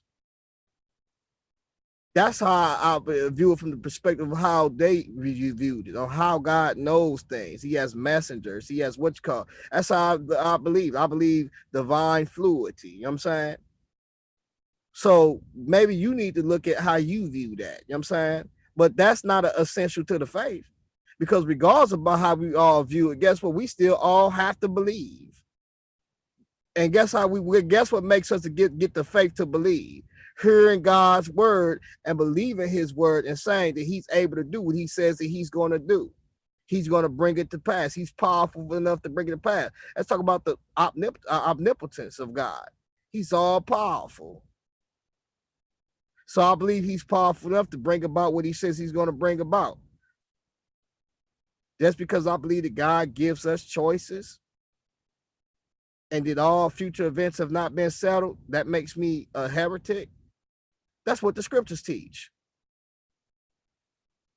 If all future events have been fully settled, then why is it that God is in the Bible sitting up there getting angry about something if he already knew it was going to happen already? Yeah, he knows the possibilities of to happen. And when it comes to the choices that you're making, he gets upset about the choices that you're making. But he knew that it was possible. It says, what man buildeth a house but don't count the cost thereof? Does God take calculated risk? That's what the scriptures teach. He takes calculated risk. In other words, if he see in the Bible, Christ died due to the fact of Adam's choice and his sin. You ain't got to accept it. I believe contingency plans. Go look that up. You know what I'm saying? I don't care that you get mad because I say that. Who cares? That's what I see in the scriptures. And you ain't trying to go lie to refute that, because you already know. And the scripture that you gonna bring out, I guarantee you ain't, if them your proof text, you gonna slip up and you gonna make a mistake. And I'm gonna show you, look where you forgot to read right here. We teach the omniscience of God. We just teach it from the Semitic perspective on how the ancients would have believed it, or even the ancient Near East, of what they believed in through their literature. And Israel is writing the same as these people. They're not writing differently from them. They writing the same. And once you understand how to read that stuff and look at it, then you start realizing it was like it wasn't saying what they were saying the whole time. And even what the authors is conveying, it's not what you saying. And if God wanted to say it another way, why didn't he say it another way? It would have been much easier instead of us going through this right now. It got everybody arguing and stuff. So don't play any games.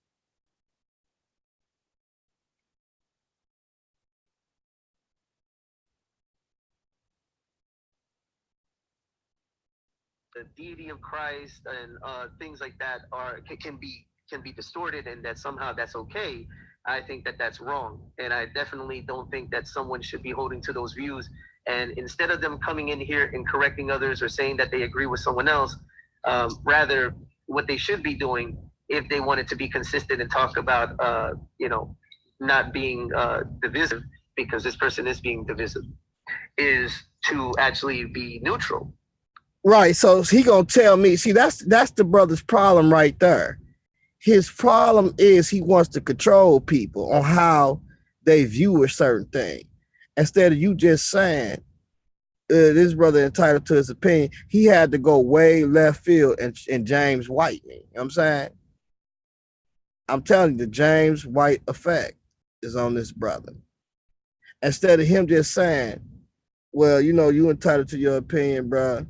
I'm saying I still love it. Just move it on. He takes note and stops what he's doing, looks in the chat room, sees me, and goes in and tried to do it from a perspective where he tried to act like, oh, this is still loving, but I'm going to say this like this.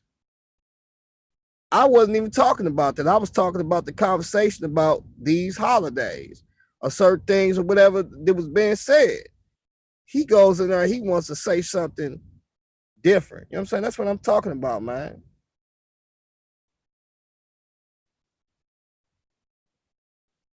And understand what's going on before commenting.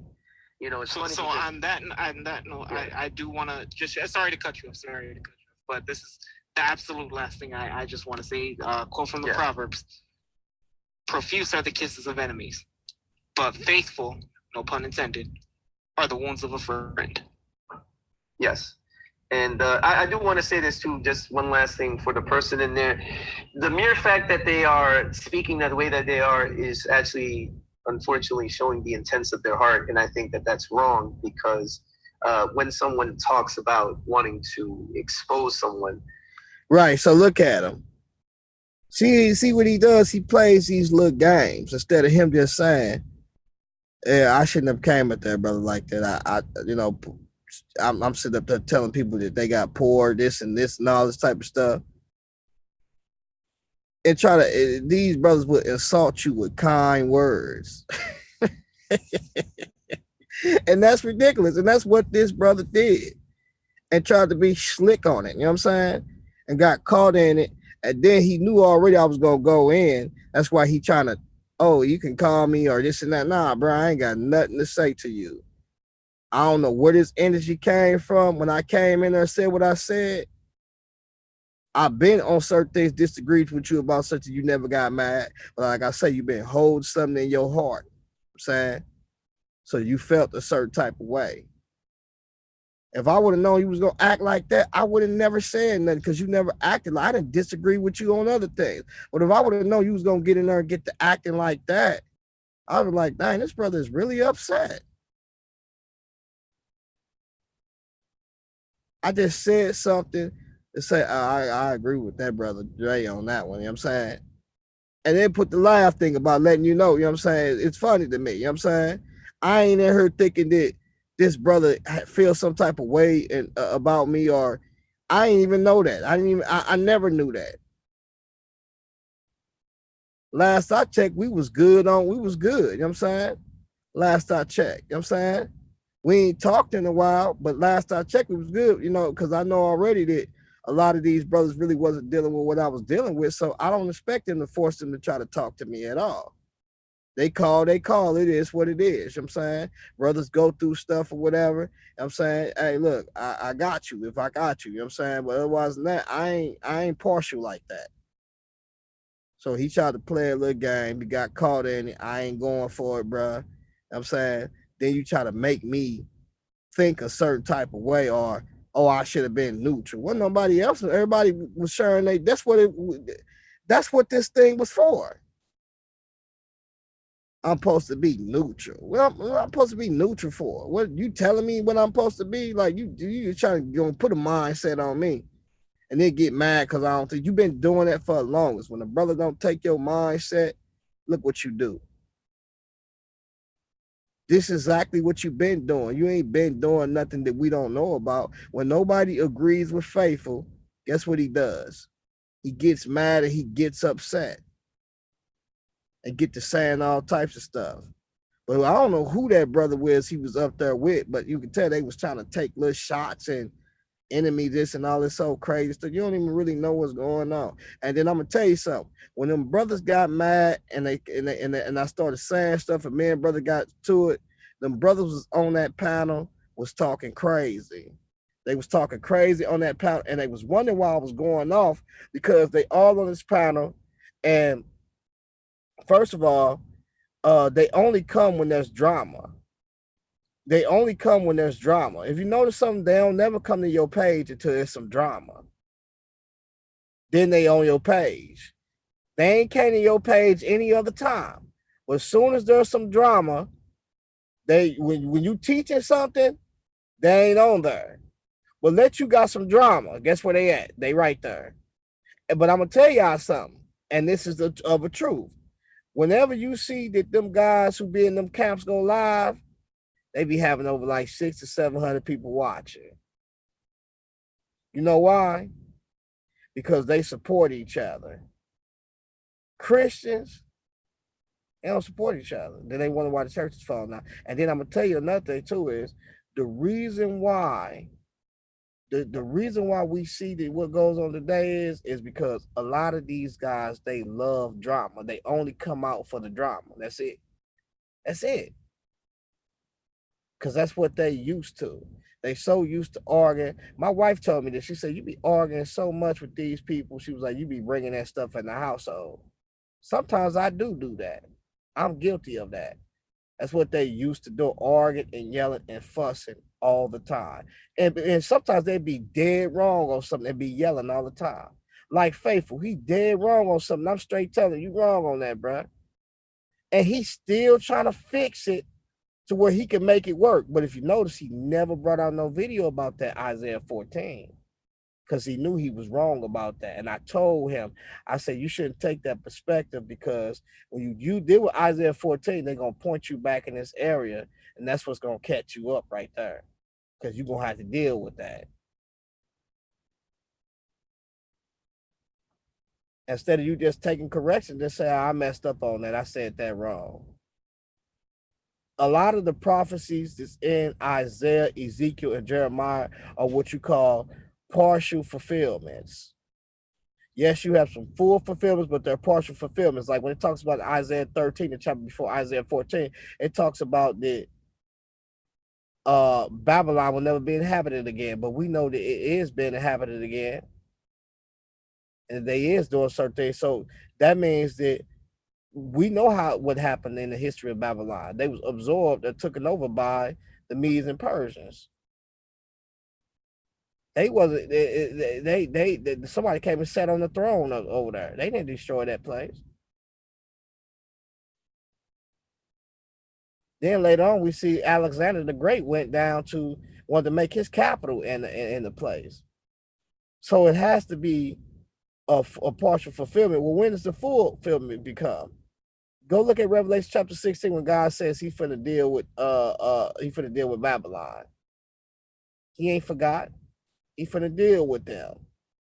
It's just now it's an appointed time to where it's finna be revealed that he's finna deal with them.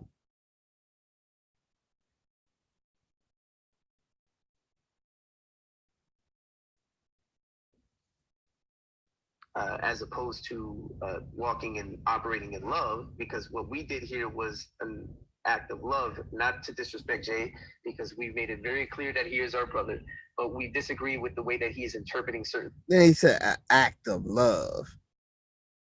That ain't what you did, Faithful, at all. You tried to be slick. You did the James White effect, and that's what you did. Because you got mad. Because I said, and I promise, bro, I didn't even mean no harm. The Holy Spirit bear me witness I didn't mean no harm.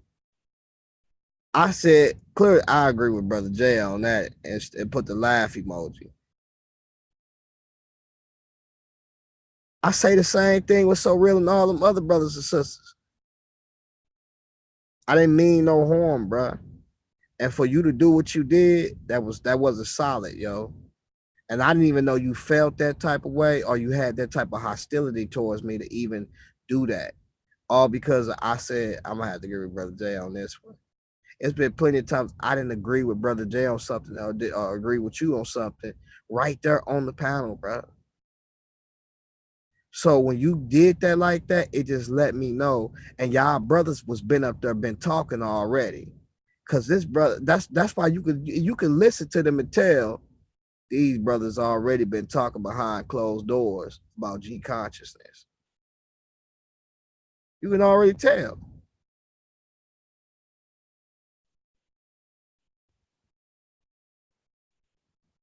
Passages. We're not attacking him. We're not disrespecting him. And no, I'm not mad because you agree with him. I think that what you're doing is what you have tended to do in many instances in the past. When you have a very strong belief on something and then someone else holds to your belief, ironically enough, this same person considered Jay to be a heretic and was making videos against Jay because Jay called them a heretic. And then I don't even call people heretics. So don't try to put that. See, you was wrong with that. I don't even call that. Ain't even me, bro. I don't even do that.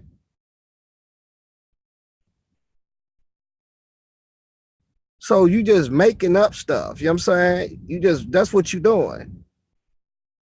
You did get mad because I said that. And I took his view. You got mad. Clearly you got mad.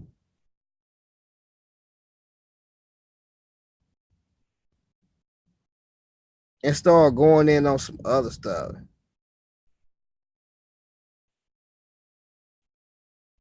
Yeah, he led Cyril astray with that Isaiah 14. And I'm straight telling him, bro, like, there's partial fulfillments of this here. You need to be careful with this text because it'll get you caught up, because then what you're going to do when they jump to Isaiah 66? You're going to be looking silly because a lot of this stuff is going to happen in the latter days. If you look at it, some of the beasts that we see that's been described in Daniel, it's being described in Isaiah chapter 13. Revelation chapter 13. So it's a reason for that. You got caught up, you playing games, and I ain't going to play with you. Because Jay thinks this person is a heretic, then he thinks Jay's a heretic. But then he feels the need to agree with Jay on something that he's not understanding the nuance in what we're talking about right now. You know, so if you understand what we're talking about from a nuanced sense, by the way, if you felt that you agreed with him, you could have messaged me in private and said, look, I agree with him because of X, Y, Z. Right. Why do I have to message you in private? Y'all don't know how in a discussion. What I need to message you for because I disagree with you? I'm not disagreeing with you in a hateful manner. It's a loving manner. I disagree with you on that. That's it, bro. That's it. Why don't you understand that? Why you make it to something else and try to poor understanding of this and that? You know what I'm saying? You had poor understanding on that Isaiah 14 and other poor understanding that you got this as well, too. We all got poor understanding on some stuff.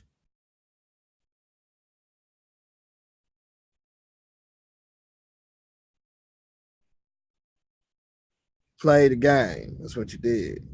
Instead, you decided to come in here and to be openly proclaim, why you agree with him, and then put the laugh emoji, which I didn't think was, I didn't think it was very brotherly. But look, if you he didn't think that it was very brotherly. You see how he just did that?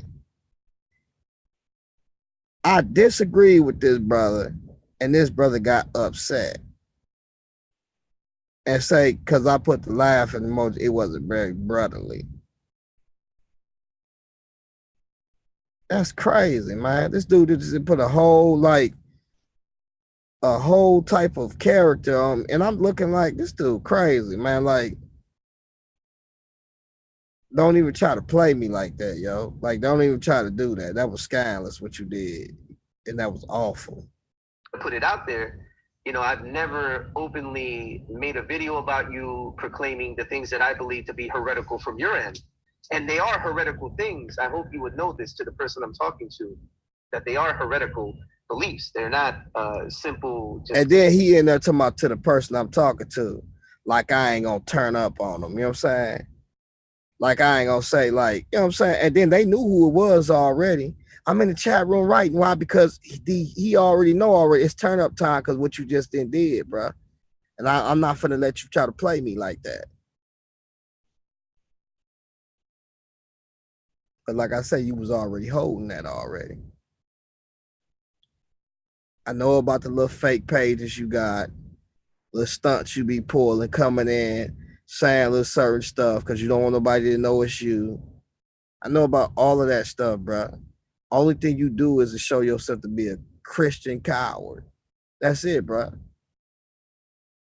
That's it.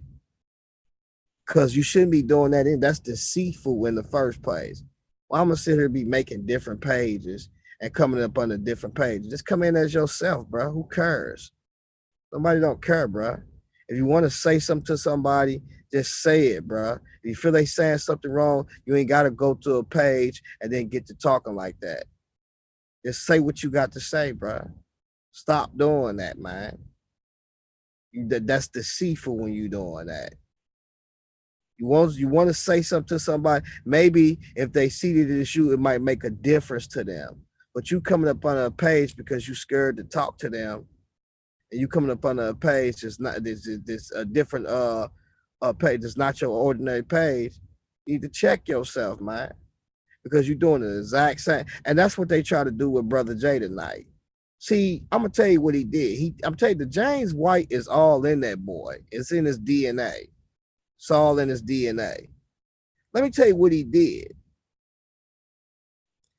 What he did was he tried to say Brother Jay is having these type of beliefs because he come from out of your IUIC, and he probably, in so many words, never let it go.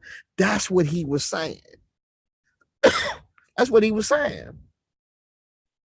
And that's what they all try to do.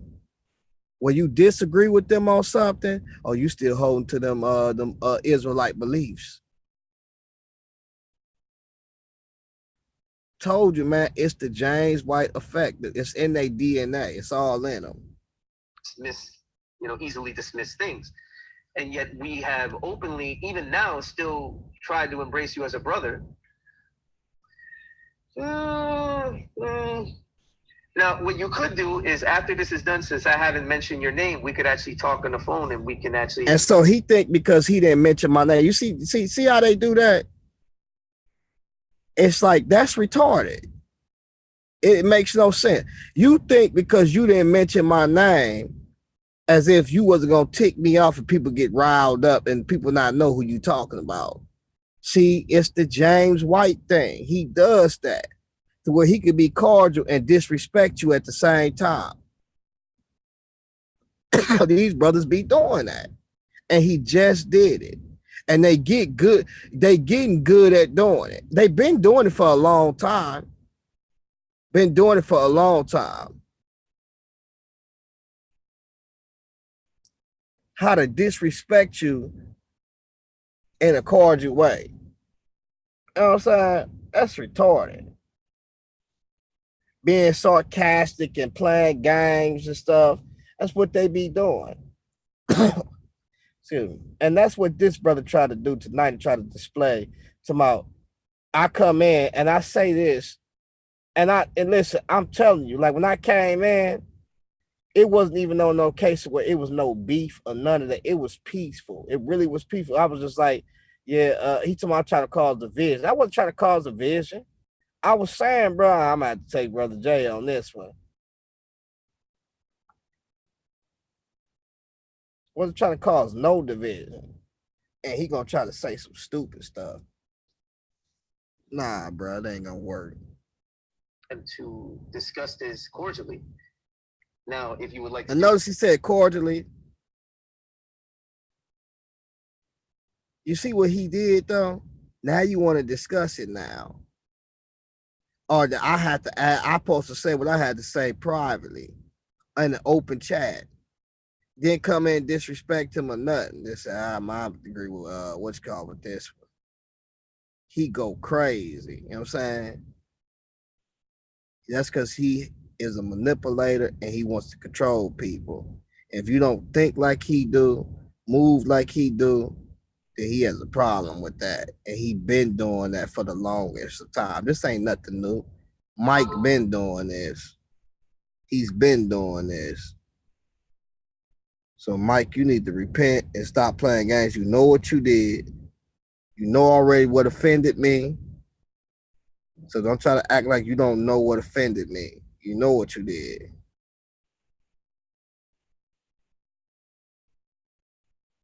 And with that being said, I'm going to end it on that note. Grace and peace to you, brothers. You know, I don't care about your little cliques that you got. I don't care that you mad at me. You could do 50 of these YouTube videos and it's still not going to stop the fact that you, Mike, is full of pride and you need to come back to Christ and attach yourself back to his loving kindness and his mercy and display that love, kindness, and mercy towards people. And stop trying to make up stuff out of the Bible that ain't even in there. You know what I'm saying? With that being said, I love y'all. Love you too, Mike. I'm going to say a prayer before you tonight. Keep you on the prayer list, you know. And, you know, with that being said, peace.